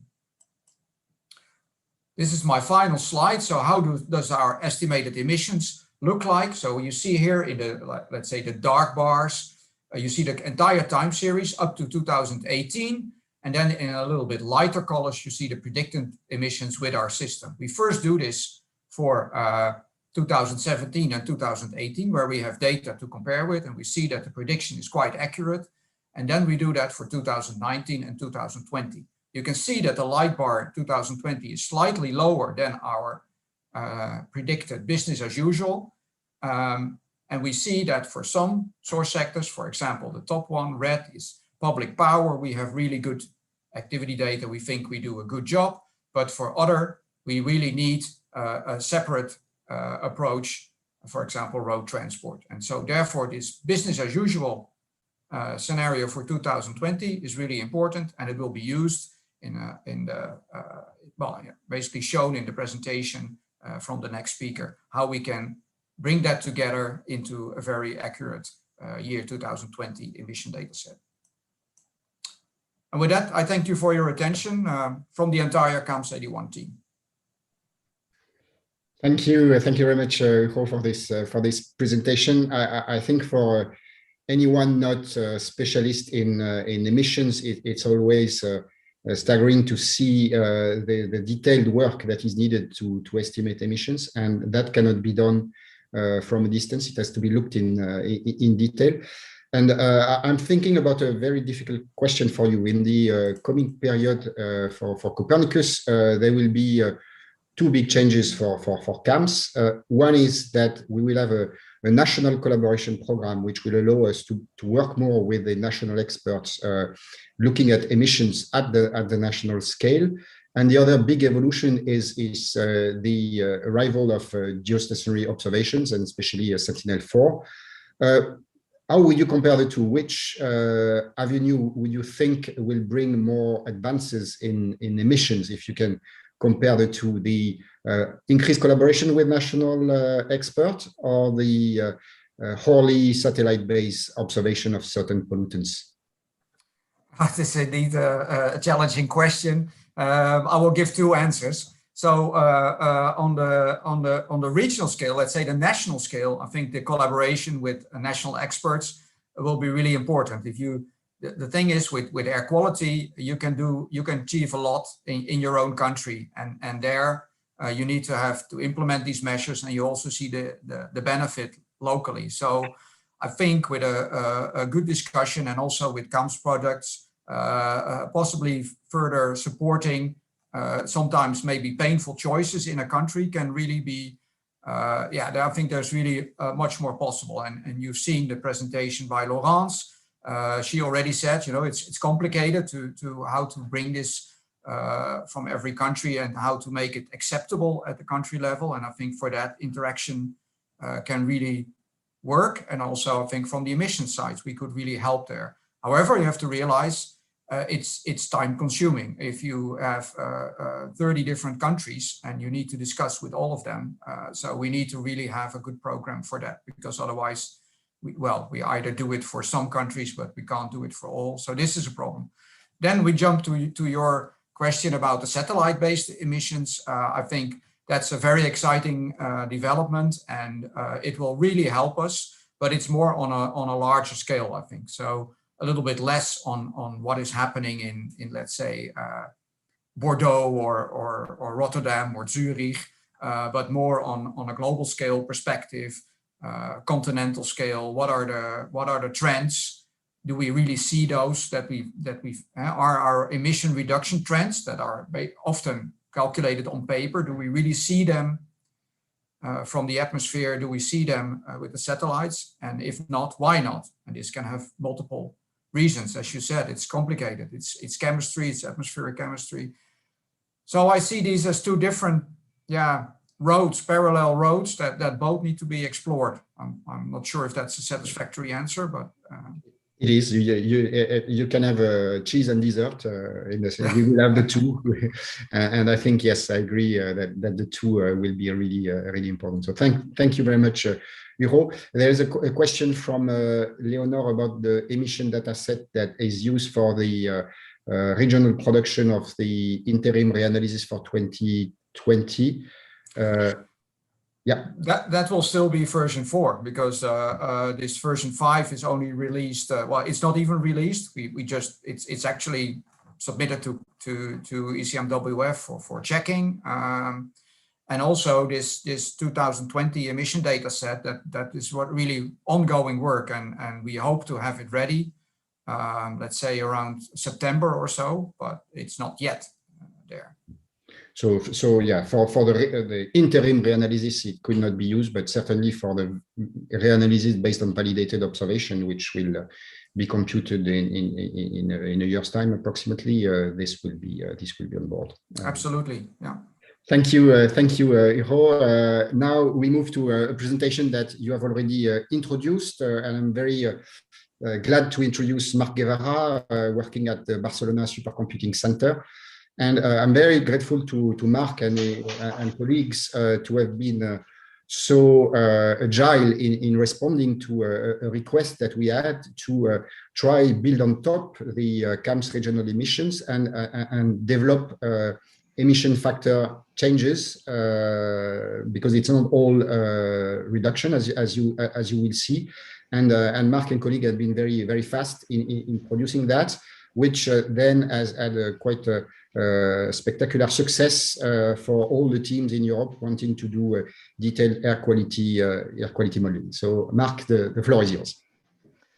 Thanks a lot, Vincent and Henri, for this very nice introduction. I hope you can see my slides now. And I would like also to thank all the organizing for giving me the opportunity to present this work that we are performing in the framework of CAMS, and which consists on quantifying the impact of the COVID-19 restrictions on regional European emissions. And I would also like to thank all my colleagues at BSE, but also at TNO, because they provided essential input to this contract, and also, of course, to ECMWF for the continuous feedback and support to this project. So I'm going to start just giving you an overview of the motivation and objective of this contract. So during the beginning of the pandemic and still now, several studies have focused on assessing the impact of the COVID-19 restrictions on air pollution through the use of observations, either satellite-based observations or ground-based observations. And this is very relevant, of course, but to have a complete understanding of the impact of the COVID-19 restrictions, you also need to quantify the reductions on primary emissions on the one hand, because you want to quantify how the measures that the different governments implemented to stop the spread of the COVID-19 disease impact the emissions from different sectors, but also you want to produce an emission product that can be later used for air quality modeling purposes. So with these ideas in mind, the objective of this contract was basically to develop a data set of emission adjustment factors that can be attributable to the COVID-19 measures, and that can be combined with the Copernicus CAMS European emission inventory developed by our colleagues at TNO for emission analysis, but also air quality modeling purposes. But of course, these emission adjustment factors had to compile with different requirements, and I'm trying to illustrate them with the plot that you see in the right side of the slide. So here we are representing the time series of the stringency index for selected countries, which are reported by the Oxford COVID-19 Government Response Tracker. And you can see, first of all, that there is a clear heterogeneity of the restrictions across countries. So the adjustment factors that we developed had to be at least country dependent. We also see clear changes in time of the restrictions level. So this means that the temporal resolution of these adjustment factors should be ideally at the daily level, and if not, at least at the monthly level. And of course, we have a diversity in the levels and types of restrictions. So different sectors were affected in a different way. So this means that these adjustment factors should also be at least sector dependent. So with this idea in mind and these requirements, we started to develop the adjustment factors, and we focus our attention mainly on those sectors that we considered were most heavily affected by COVID-19 restrictions. So basically different modes of transport, including road traffic, aviation, shipping, but also residential and commercial combustion activities, as well as the energy and manufacturing industries. The temporal coverage of the factors that we developed covers the first round of lockdowns and the posteriori lockdown exit process. So since February to July 2020. But I must say that we are currently working on the extension of these adjustment factors up to December 2020. And actually, we already have some preliminary results for some of the sectors that I mentioned above. The approach that we follow to develop these factors, it's basically a data-driven approach, which means that the changes in emissions were assumed to follow changes observed in national measured time series that represents the main activities of each sector. So for instance, number of flights, road traffic counts, or energy consumption statistics. And the way we construct these adjustment factors was basically a ratio between the measured activity data for a given day during the COVID-19 period and the value of this same activity without the COVID-19 influence, with what we call the baseline. And there were basically two ways to select this baseline. A first one, which is basically look to a pre-lockdown period, which could be the first month of 2020 before lockdown started, or the closest date from 2019. Or another way was basically to develop a 2020 business as usual scenario, so as if COVID-19 did not exist. And in the next slides, I'm going to show you one example of each case of baseline. So the first one, I'm going to put the focus on road transport, which was the one of the sectors most heavily affected by the restrictions. And to develop the adjustment factors for this sector, we use as a basis the Google COVID-19 mobility reports that probably most of you have heard about. So basically, this data set provides changes in mobility trends across different types of places, including, for instance, residential areas, workplaces, but also transit stations, which provide the difference in trends across public transport hubs. So we use that as a basis, but of course, we wanted to check what was the representativity of these trends compared to more traditional proxies that are used for emission calculation, such as traffic counts. So basically what we did is to compile measured traffic counts from national traffic agencies from different European countries, and we processed them to create a similar sort of trends. And we compare these trends against the Google ones, and this is an example of the comparisons that we did for selected countries. So in black, you have the trends provided by Google, and then in red, you have the trends based on measured traffic counts for light-duty vehicles and heavy-duty vehicles. You can see that the measured trends, the temporal resolution sometimes was daily, sometimes was weekly or at the monthly level, but in all cases, we can see a similar behavior. So it's important to stress, for instance, that qualitatively speaking, the trends provided by Google and the measured based trends are quite similar. So for instance, if we look at UK, we can see that the correlation is almost perfect. We can also see that during the lockdown phase, when the restrictions were at their maximum, the discrepancies between the two types of trends, it's quite it's very low, especially for light duty vehicles. However, when we enter the lockdown exit process, we can see that large discrepancies start to arise. And this is basically because, as I was saying before, Google Trends are based on changes of mobility across public transport hubs. And we all know that with the virus still circulating, many people remain wary of using public transport. So the rate of recovery was very low compared to the one for private transport. And this is what we see when we do these comparisons between light duty vehicles and the Google Trends. But if we focus our attention in the heavy duty vehicles, we can clearly see that Google Trends are not representative of the changes observed for this type of vehicles, because basically this type of vehicles were considered to be essential since they were transporting essential goods during the lockdowns.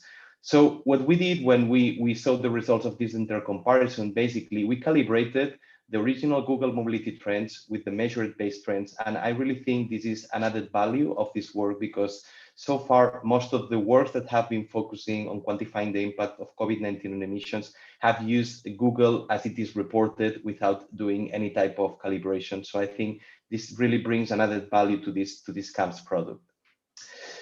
Then I move now to the energy industry sector. And in this case, we had to face an extra challenge, because actually we could not do a direct comparison between the 2020 and pre-lockdown let's say 2019 electricity demand levels, because of course this comparison would have been influenced by the confounding effect of meteorological variability. And this is mainly related to two facts. The first one, which is illustrated in this plot, is that changes in electricity consumption are directly linked to temperature fluctuation. So we can clearly see here that the lower the temperature is, the larger the electricity consumption will be. And second of all, and very important as well, and as reported by the Copernicus Climate Change Service, 2020 was the warmest year on record in Europe. Therefore, we couldn't do this direct comparison as we did previously, for instance, in the road transport sector. Instead of that, what we did is to make use of artificial intelligence to estimate a 2020 business as usual electricity demand. So basically, we developed a gradient boosting machine models that were trained and tuned independently for each individual country. And these models were fed with different filters, including the ENSOE electricity demand data, population weighted era 5 temperature, and other elements such as the Julian date or the country specific national holidays. We trained the model for a period that goes from January to July for the years 2015 to 2019. And then we also ran a test period for the first 2 months of 2020 when the lockdowns were yet not implemented. And here in this plot, we can see an illustration of the results that we obtained. So here the blue line represents the observed electricity demand values for Spain, and the green ones represents the 2020 business as usual electricity demand values that we modeled with artificial intelligence. And we can clearly see that for the first 2 months of the year, the modeled values are capable to reproducing the observed ones, And a discrepancy between the two time series starts to occur during the mid of March, which coincides with the implementation of the lockdowns. So we can see that the largest differences were happening at the beginning of April, and then a constant recovery is observed of the electricity demands until we almost reach business as usual levels by the end of July. So I don't really have the time to go through the methodologies and data sets that we use to develop the emission adjustment factor for the different sectors that we considered. Here, I just wanted to give you a general picture of these adjustment factors for the different sectors and selected countries.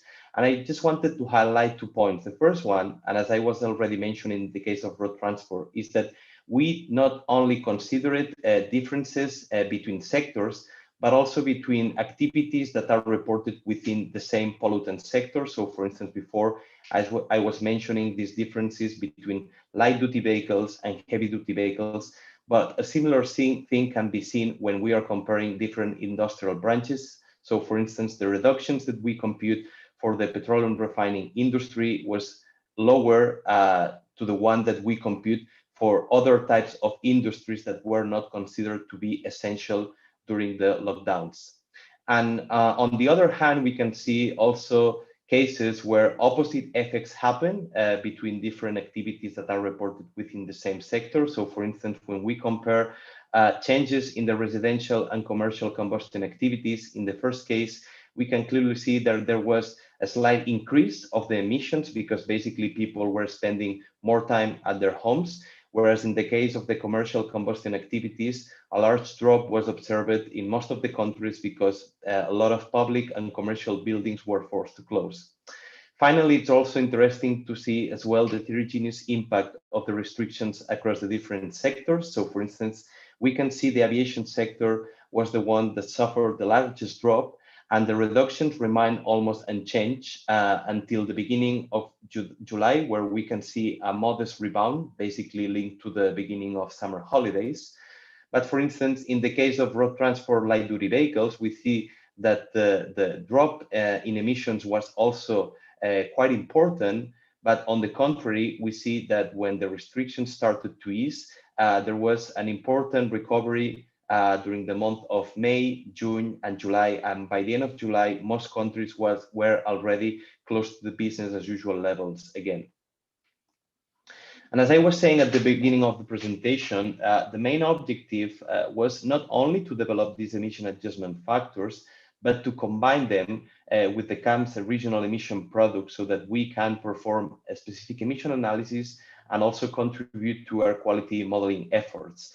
So basically what we did is to combine these adjustment factors that we construct with the CAMS regional 2020 business as usual European emission inventory that was already presented previously by Hugo Diener van der Gon from TNO. And so basically what we obtained when combining these adjustment factors with the CAMS regional business as usual emission inventory, it's a data set of high resolution and time resolved emissions that can be used for air quality modeling. And actually these results, previous version of these results were used in a multi-model run that was performed in the framework of CAMS 71, as mentioned before by Gael. And actually the results of this multi-model run were published in a section of the annual air quality report that it's provided by EEA. So here in this twin video, basically what you can see, it's a daily evolution of emissions in the business as usual and COVID-19 scenarios. And you can clearly see that the most affected countries were Spain, France, and Italy. We can see that the main reductions were occurring basically in urban areas and main interurban corridors where the road transport emissions have the largest contributions. Reductions were up to minus 53% during April in some of the countries that I was mentioning before. But of course, we can use these emission adjustment factors not only as inputs for air quality modeling, but also as inputs for policymakers. So in this animated line chart, what I'm showing here, it's a link between changes in daily emissions and changes in the stringency of the government measures that were implemented throughout the COVID pandemic. And it's very interesting to see that, of course, the stronger the stringency is represented in red, the larger the reductions of emission are, and this makes sense. But then if we look closely at the results, we will see that there is a heterogeneous impact of on the reductions of emissions across the different pollutants. So for instance, we see that the largest decrease was found for NOx, with a reduction of 13% between January and July 2020, and a maximum reduction of 34% during April. Whereas in the case of PM2.5, the drops that we found were quite low. Actually, were only of 4% between January and July 2020, and the maximum reductions were of 10% during the month of April. And to understand this heterogeneous impact between different pollutants, we need to understand how the different sectors contribute to the total overall emissions for each case. And this information is represented here in the plots on the right side, where you see the evolution of NOx and PM2.5 average weekly emissions. And so the gray line represents the business as usual emission levels. And then here we have the drop in emissions distinguished by the different pollutant sectors. And in the case of NOx, we can clearly see reductions are mainly driven by reductions that occur in the road transport sector, whereas in the case of PM2.5, we see that most of the emissions are driven by changes in emissions from residential wood combustion emissions. And actually, and as we saw in the previous slide, emissions from this sector slightly increased during the COVID-19 restrictions. So these results can give clear messages to policymakers, such as the type of restrictions and policies that were implemented during the COVID-19 period were good to tackle NOx emissions, but were not sufficient to tackle reductions of PM2.5 emissions. So just to summarize, I just want to mention that here we have developed a new CAMS product that helps quantifying the impact of lockdown policies during the COVID-19 pandemic. We'll develop this data set of adjustment factors that varies per country, pollutant sector, and day of the year to reflect the heterogeneous impact of the restrictions. And again, we made a combination of traditional proxies, such as traffic counts, with these new mobility data sets that have appeared now, and also artificial intelligence techniques. I just want to stress this importance of that this resulting data set basically connects the work that it's done on emissions in the framework of CAMS 81, and also the work that it's done in terms of air quality modeling in other CAMS contracts, such as CAMS 50 and CAMS 71. I think that's a very important added value. If you want to access and use the most recent data set, you can contact me, but as well, it's important to mention that soon all this information will be included in the ADS system. These are some key findings that we found from the comparison between business as usual and COVID-19 emission scenarios, but I was just mentioning in the previous slide. And I just want to add, if you want to have more information on the methods and the project results, this can be found in these two links that I'm providing here. And finally, just want to thank you for all your attentions, and I will be really happy to answer to your questions. Thanks a lot. Thanks, thanks, Mark. I think for the sake of time, because I've been a poor chairperson, we will skip the question. There is one from Graham Mann. I invite you to look in the swap card and maybe answer him directly there, so that we don't overrun too much. So thank you very much, Mark. It's a very, very important piece of work. And now we are moving to another really useful piece of work. I must say it has been a frustration for me over the last maybe 5 years or so, not to be able to look in much detail at the performance of the regional system. And this was enabled by a new contract, which is led by Renske Timmermans and Martin Schaap from TNO, who have been looking at the regional air quality models of CAMS in much more detail than is possible through the automated routine verification. So I'm very glad to give the floor to Renske for jogging through some of the findings from this study that really will inform the way forward in terms of development. Renske, the floor is yours. Yes, thank you very much, Vincent-Henri. Let me just share my screen. I'm not sure if you can see it. I don't see it, but can you see my slides? Yeah, it's all good. Okay, great, thanks. So yes, it's a pleasure for me to present these results from the so-called CAMS 61 project, which on behalf of the whole team of 5 different partners, which you can see here. Let me see. So yes, this whole project, the past 1.5 years, we were not so lucky because it coincided with the whole COVID period. So that was quite a challenge. But the main goal of our project was to really improve the quality of the CAMS regional air quality service. And we do this by looking at 3 different topics. As Vincent-Henri mentioned, one of the tasks is really to look in depth to the different results from the regional system and to assess this and to provide a prioritized list of the model developments. Then the second task is looking at the coupling of the forecast to the analysis.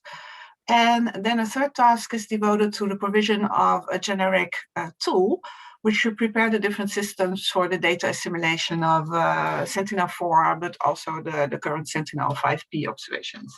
And I want to mention here also that although it was a project with 5 partners, especially in this first task, there were also huge efforts from different regional air modeling teams. And so we really appreciate that. So first, this first task, this in-depth assessment of the regional systems. This work was done in 3 phases. So in the first phase, we looked at the operational data, which is stored online for 2 years, 2018 and 19. And of course, for these years, we only have data for a few components, so PM, NO2, and ozone. And we looked at situations where our models go wrong, or where do we see a large spread in the models, where do we see outliers. Then because based on this, we cannot really draw very large conclusions on the reasons, for example, for PM, we asked the different modeling teams to provide a rerun for 2018, where they provided a lot of data. So they provided speciated PM data, but also data on deposition and things like the planetary, the boundary layer height and meteorological parameters. And then in the last phase, we did a few sensitivity runs where we looked at, for example, the role of the boundary conditions of the regional models versus the production inside the domain, both for dust and sea salt. We looked at the sensitivity of the biogenic VOC emissions, and we looked at the sensitivity to the boundary layer height. And what is nice is that the results of all 3 phases in this task have been integrated in this AeroCom interface. And there's a lot of possibilities here to look at the results. So if you look at the right, it's a heat map. Each column is a different model, and the colors indicate, for example, the bias or the correlation for all the different provided species. So you see that there's a large amount of data, and this gives you a quick view of where all the models go wrong. For example, you see the sea salt here, where you have a large spread. Some models largely overestimate, other largely underestimate. But you have a lot of opportunities. You can look at seasonal cycles, compare the different models. You can look per country, you can pick a station, you can look at different seasonal differences, weekly cycles, daily cycles, scatter plots. So I provide here the link. Everyone can access this, so it's a very useful tool to look at your own model results and in comparison to the other models. So just some results. As I mentioned, the sea salt, for example, but also the dust, we saw there's a large variation in, between the different models. And so in the sensitivity test, we looked at the impact of the boundary conditions versus the within the domain production of dust and sea salt. And this plot shows an example for 2 different models of the sea salt within the PM10 fraction. The bold gray line is the observation. In blue for model A, here's the run without the boundary conditions, so it was switched off. And in purple with the boundary conditions. And you can see for this model, which was already underestimating without including this boundary condition, so it has quite a large within domain production, but also it has a large impact of the boundary conditions. While if you go to another model, it underestimates, and also if you add the boundary conditions, there's only a slight increase in the sea salt. And this is averaged over all the observations we have within the domain.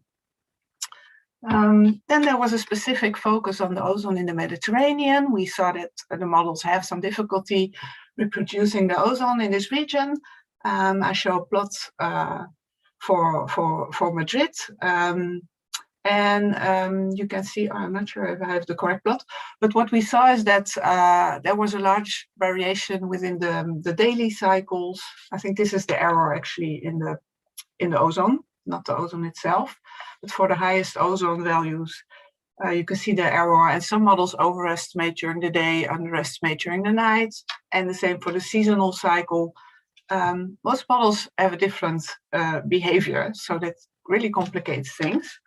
And what helps here as well is that we did an error analysis of the ozone to look at the different temporal origins of the error.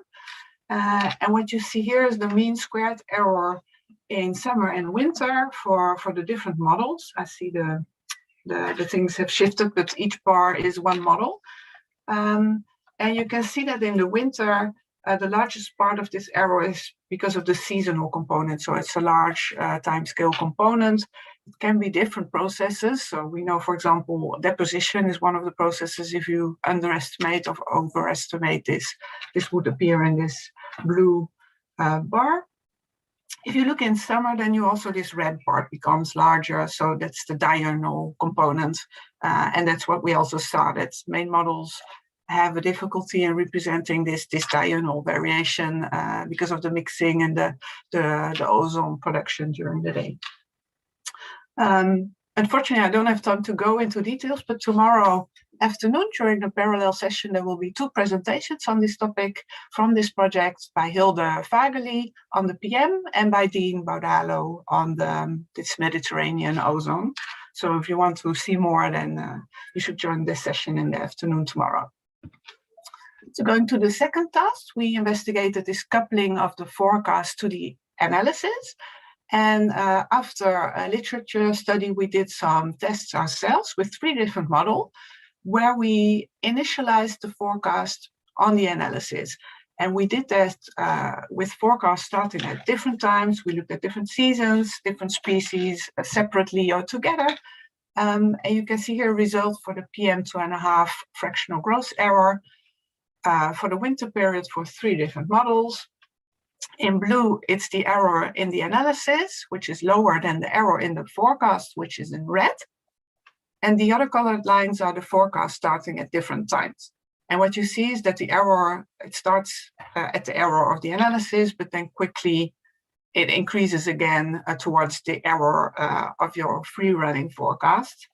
And you see that in all 3 systems. This is also what we knew from literature, that especially for the short-living species, this impact disappears within a few hours. For longer-living species can hold up to a day, and in winter, when it's longer-living, then also it's a bit longer. We also found that in some cases, we also had this longer-lasting adjustment leading to problems. And you can imagine if you have a bias which is different from one day to the other, if you correct for one day, then this might go wrong the day after that. You can see it in this plot where the analysis is in blue again, and the forecast free running in red. And these other forecasts starting from the analysis, for example, on the second day, have a worse performance than the free running forecast. So what we did next is investigated the potential of adjusting the emissions through data assimilation and keeping this information into your forecast. We did this with 2 models, and you can see some results here. The top plot is the PM2.5 bias within the CLAM model. The bottom one is the NO2 within the load-assurance model.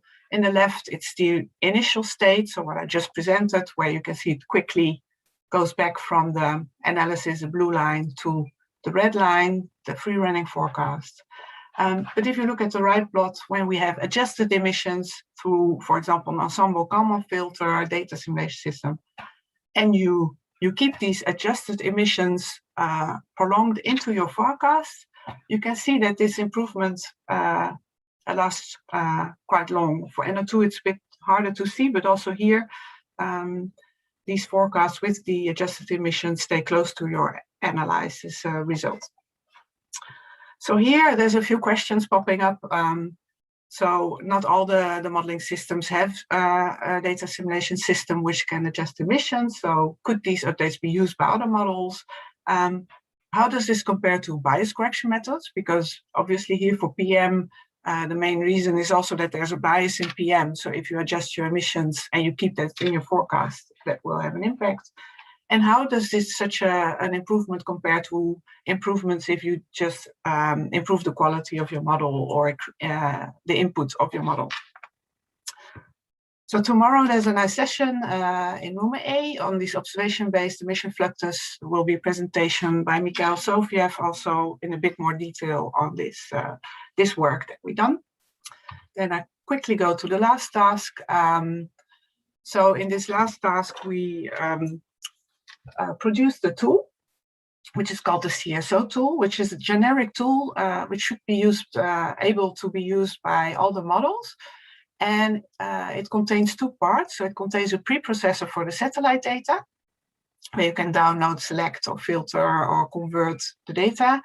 But the main part is this observation operator, where you can simulate, for example, Sentinel-4 or Sentinel-5P observations from your model state. And this is one of the things you need in your data simulation system. One of the newest additions is that you can replace the air mass factor in your satellite product with your local model air mass factor. We know that there's some biases induced by this air mass factor. And we use a GitLab to distribute the codes. So we did some tests with this tool within the project, first on Sentinel-5P observations of NO2, SO2, and formaldehyde, 3 different models. And well, it works fine. And based on this, we also provide a set of recommendations to use this data in the tool, for example, on the filtering of the data. But what's maybe more interesting even is that we want to work towards the Sentinel-4.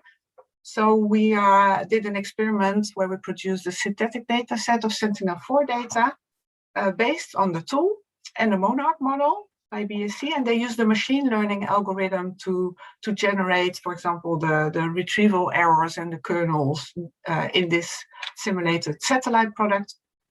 It was trained with Sentinel-5P data. And if you look at this bottom right plot, the simulated errors for Sentinel-5P correlate very well to the real provided errors for Sentinel-5P.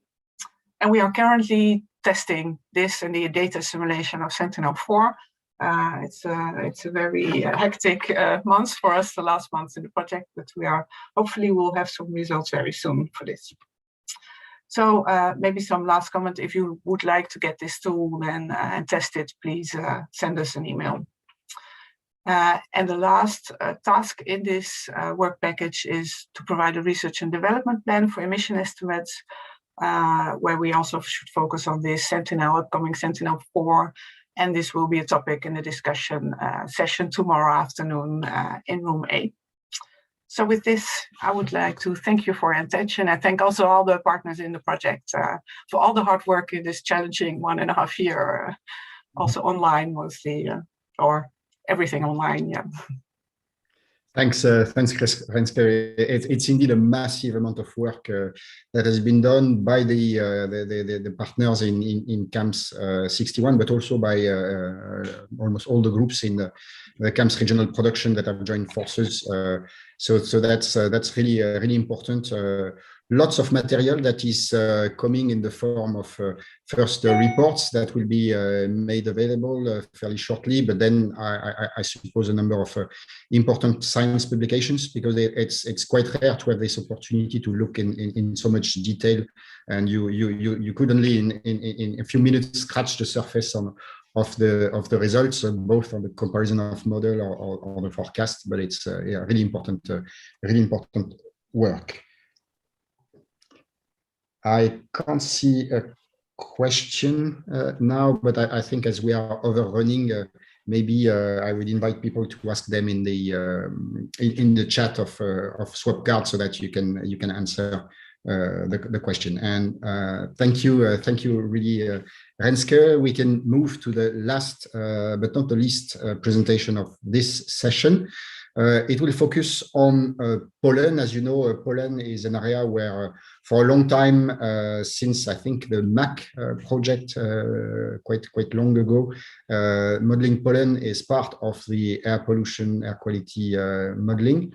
And there's been a big news this year with a number of countries bringing online some real-time observation of pollen. So it really opens a new perspective for forecasting, first for evaluating, but maybe in the future also for data assimilation. And I'm very glad to introduce Mikhail Sofiev from the Finnish Met Institute.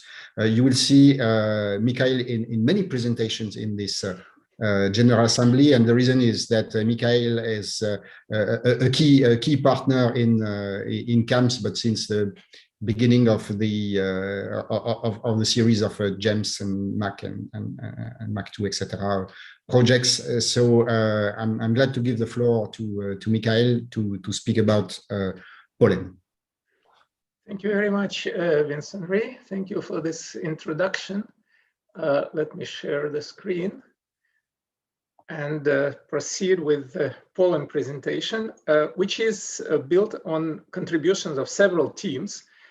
First of all, I'm standing, of course, on the shoulders of CILAM team, but also the projects CAMS 50, the regional modeling, CAMS 23, CAMS 85, 95, and also the European Air Allergen Network members and Autopollen team. So it is really a combination of efforts of many teams and very many people. I have 4 topics to mention, so I'll be brief, giving only the main facts about them, and the more details can be made in an interaction way. I'll start from regional modeling, of course, producing maps of this kind, which was copied from CAMS website just a couple of days ago. And this is for grass forecast.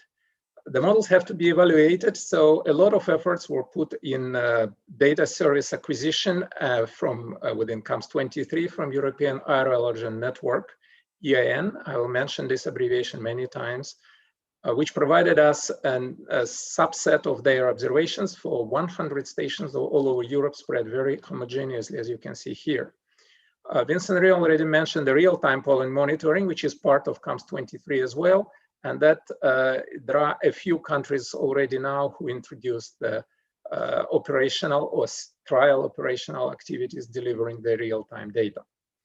And last but not least, the personalized allergy forecasting, which builds on the foundation of regional modeling and observations together with partners of CAMS 95. So there will be these 4 topics will be discussed further on.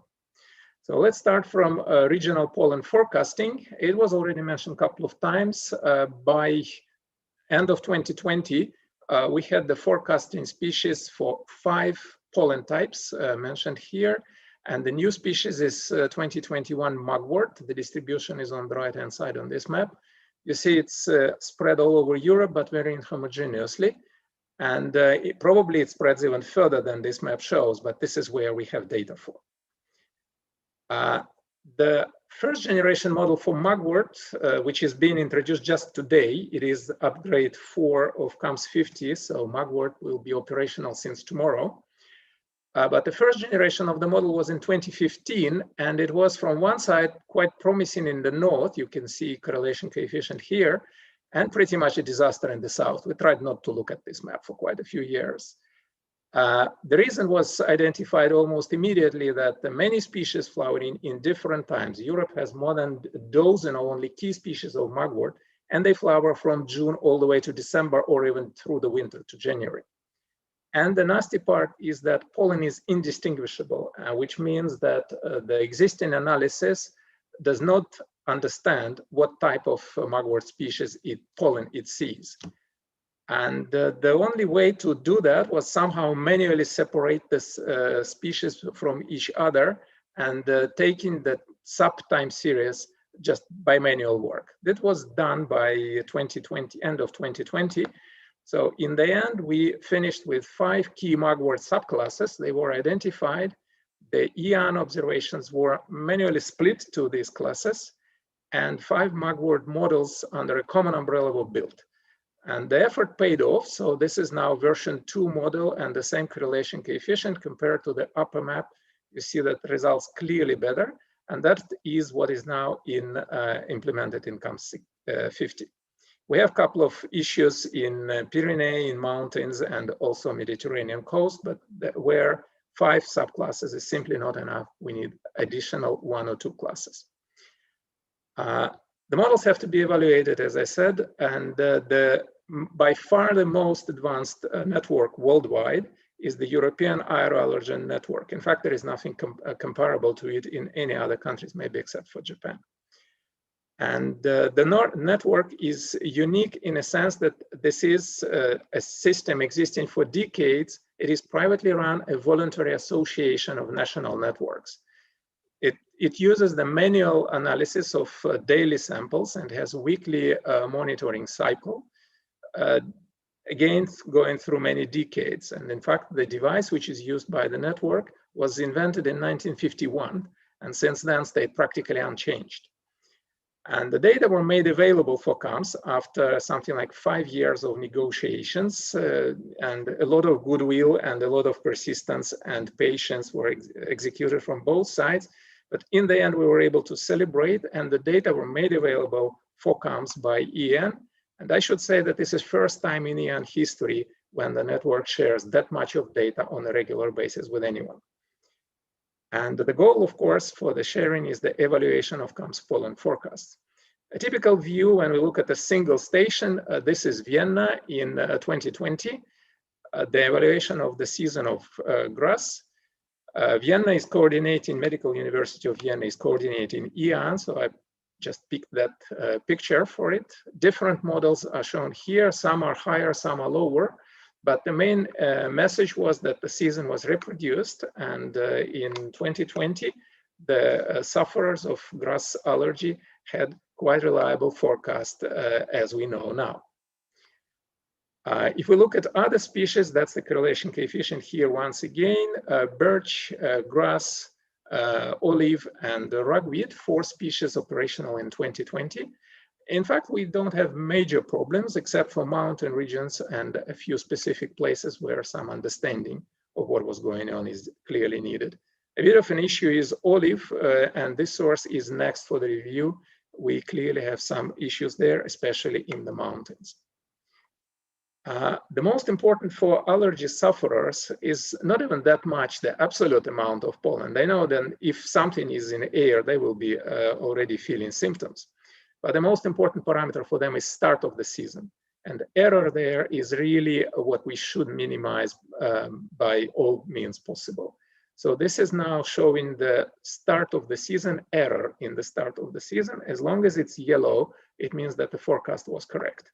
Here we don't have to complain much about virtually anything except for grass, which is kind of understandable because there are more than 200 species of grass in Europe, and unifying them under a single umbrella is not an easy task. Every year something goes in a strange way. But for other species, the situation is pretty good. And this is again 2020 evaluation. As I said, retrospective evaluation is nice, but it's also very important to have real-time pollen information. I already said that the measurement device for EAN exists for 70 years practically without changes.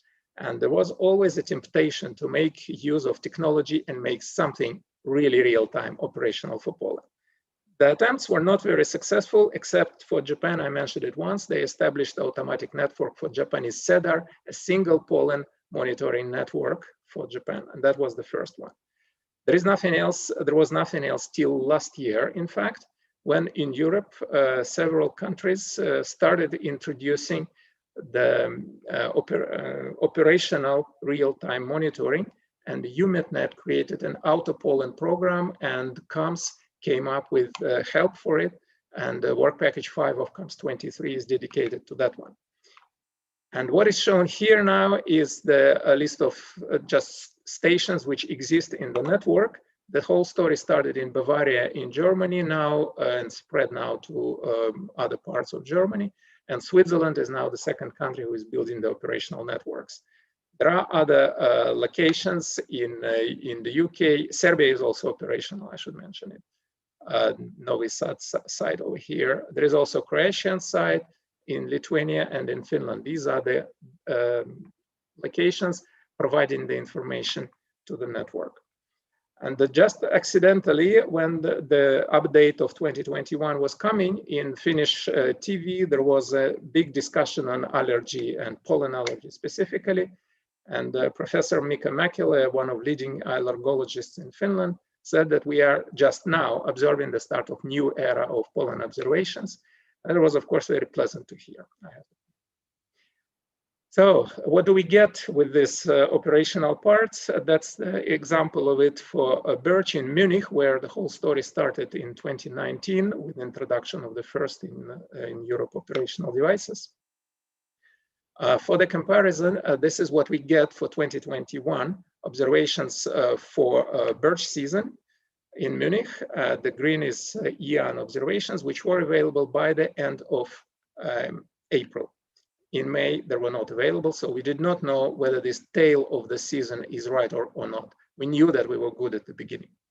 But in fact, by that time, we already had information from Munich's real-time site, and we knew that, in fact, this tail was not exactly correct.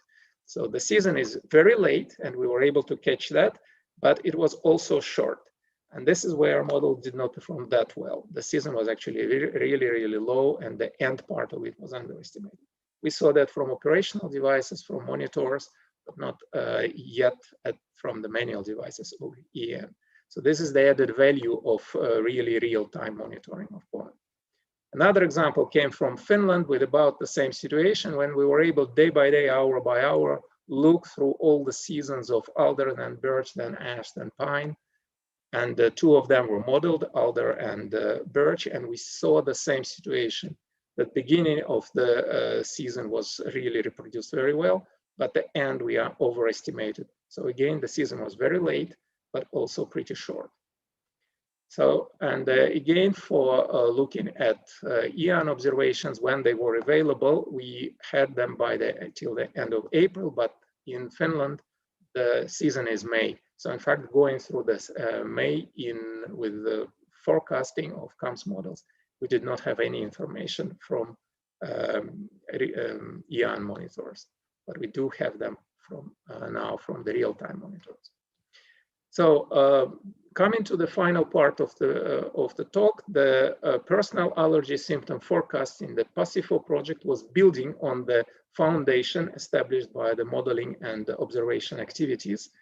It was a use case formulated for just 2 countries, a feasibility study, which was checking whether it was possible to go from air quality and pollen forecasts down to a single person and try to do the personalized allergy forecasting service.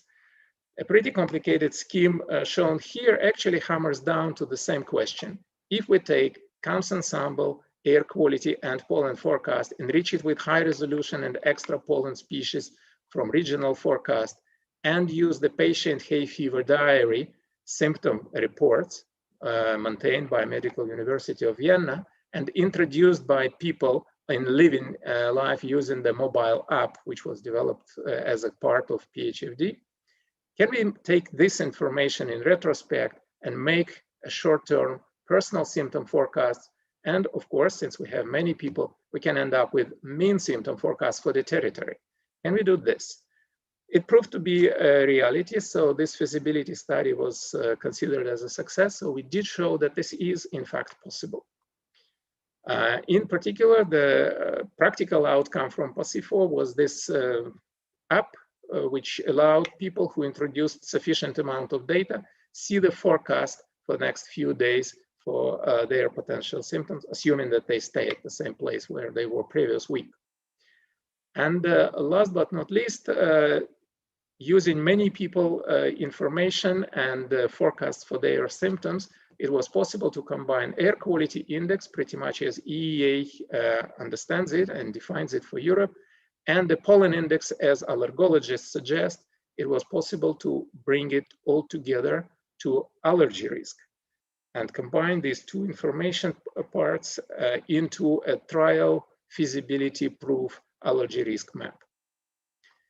So summing up, there are 4 elements which I rushed through, which we did not have 7 years ago, now we do, and that's clearly a step forward.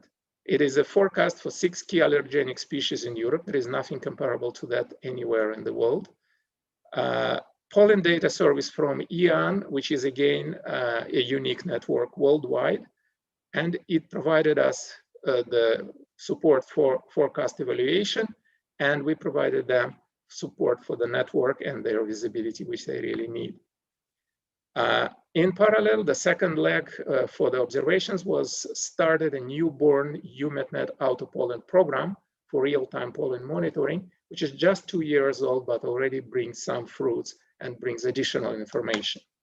And the feasibility study on personal allergy symptom forecast as a downstream applications for European citizens directly. For next challenges for CAMS 2, 3, 4, and further, the refinement and expansion of the list of pollens. I remind you that Coast Pollen Action 12 years ago identified 12 species which are necessary for Europe. We are halfway to that. There are other bioaerosol types. Pollen is not the only aggressive substance in the air. Fungi, spores, some of them are in these 12 species. Insects, viruses, bacteria, whatever. Some of them can be modeled, some of them can be at least understood. So the sky is the limit here as well. EAN and autopollen, 2 very precious types of observations existing in Europe, and they need support and we need their support. So expansion, this activity is also certainly needed. And building on this foundation, we need to proceed with allergy risk forecasting, the risk maps and personalized services. The feasibility has been proven. It can be with limited research and development activities can be brought to operational services eventually. Thank you for your attention. I think I've done my part. Thank you. Thank you, Michael. Yes, you've done your part and more than that. I think it was really impressive to see the end-to-end from the observation to the modeling, to the verification, to the symptom, and to this very interesting allergy maps that really go deep into the territory of the users and interacting with the health users in particular, which is very important for CAMS, as maybe people don't know. In the next phase, as Stein Vermote will explain on Thursday, one of the responsibility of CAMS will be to provide support to the Knowledge Center on Earth observation and especially a thematic hub on health, and such allergy maps are really interesting. It's interesting for CAMS. It's also probably interesting for the colleagues in C3S to see how these allergy maps can translate, looking at the seasonal or looking further ahead in the future. So there are lots of possibilities. We have overrun a lot on the time, but maybe I can pass on a question from Johannes Fleming, which is about what you foresee as the main modeling challenges for pollen forecasting, apart from the emissions part. Are there challenges for the models? Basically, for models, the main problem is the source term. Pollen is comparatively a simple, coarse aerosol. The only difference from other aerosols is that it can suck water, so it can, without changing the size, it can change its density. That's a physical part. A more complicated story, which we tried already a couple of times, but without much success. Pollen contains internal part, the allergen, the small particles, the submicron or micron size. If those go out, that is a very big story. Pollen is 20 to 50 micrometers. Allergen particle is 1 micrometer. It's completely different scale of dispersion.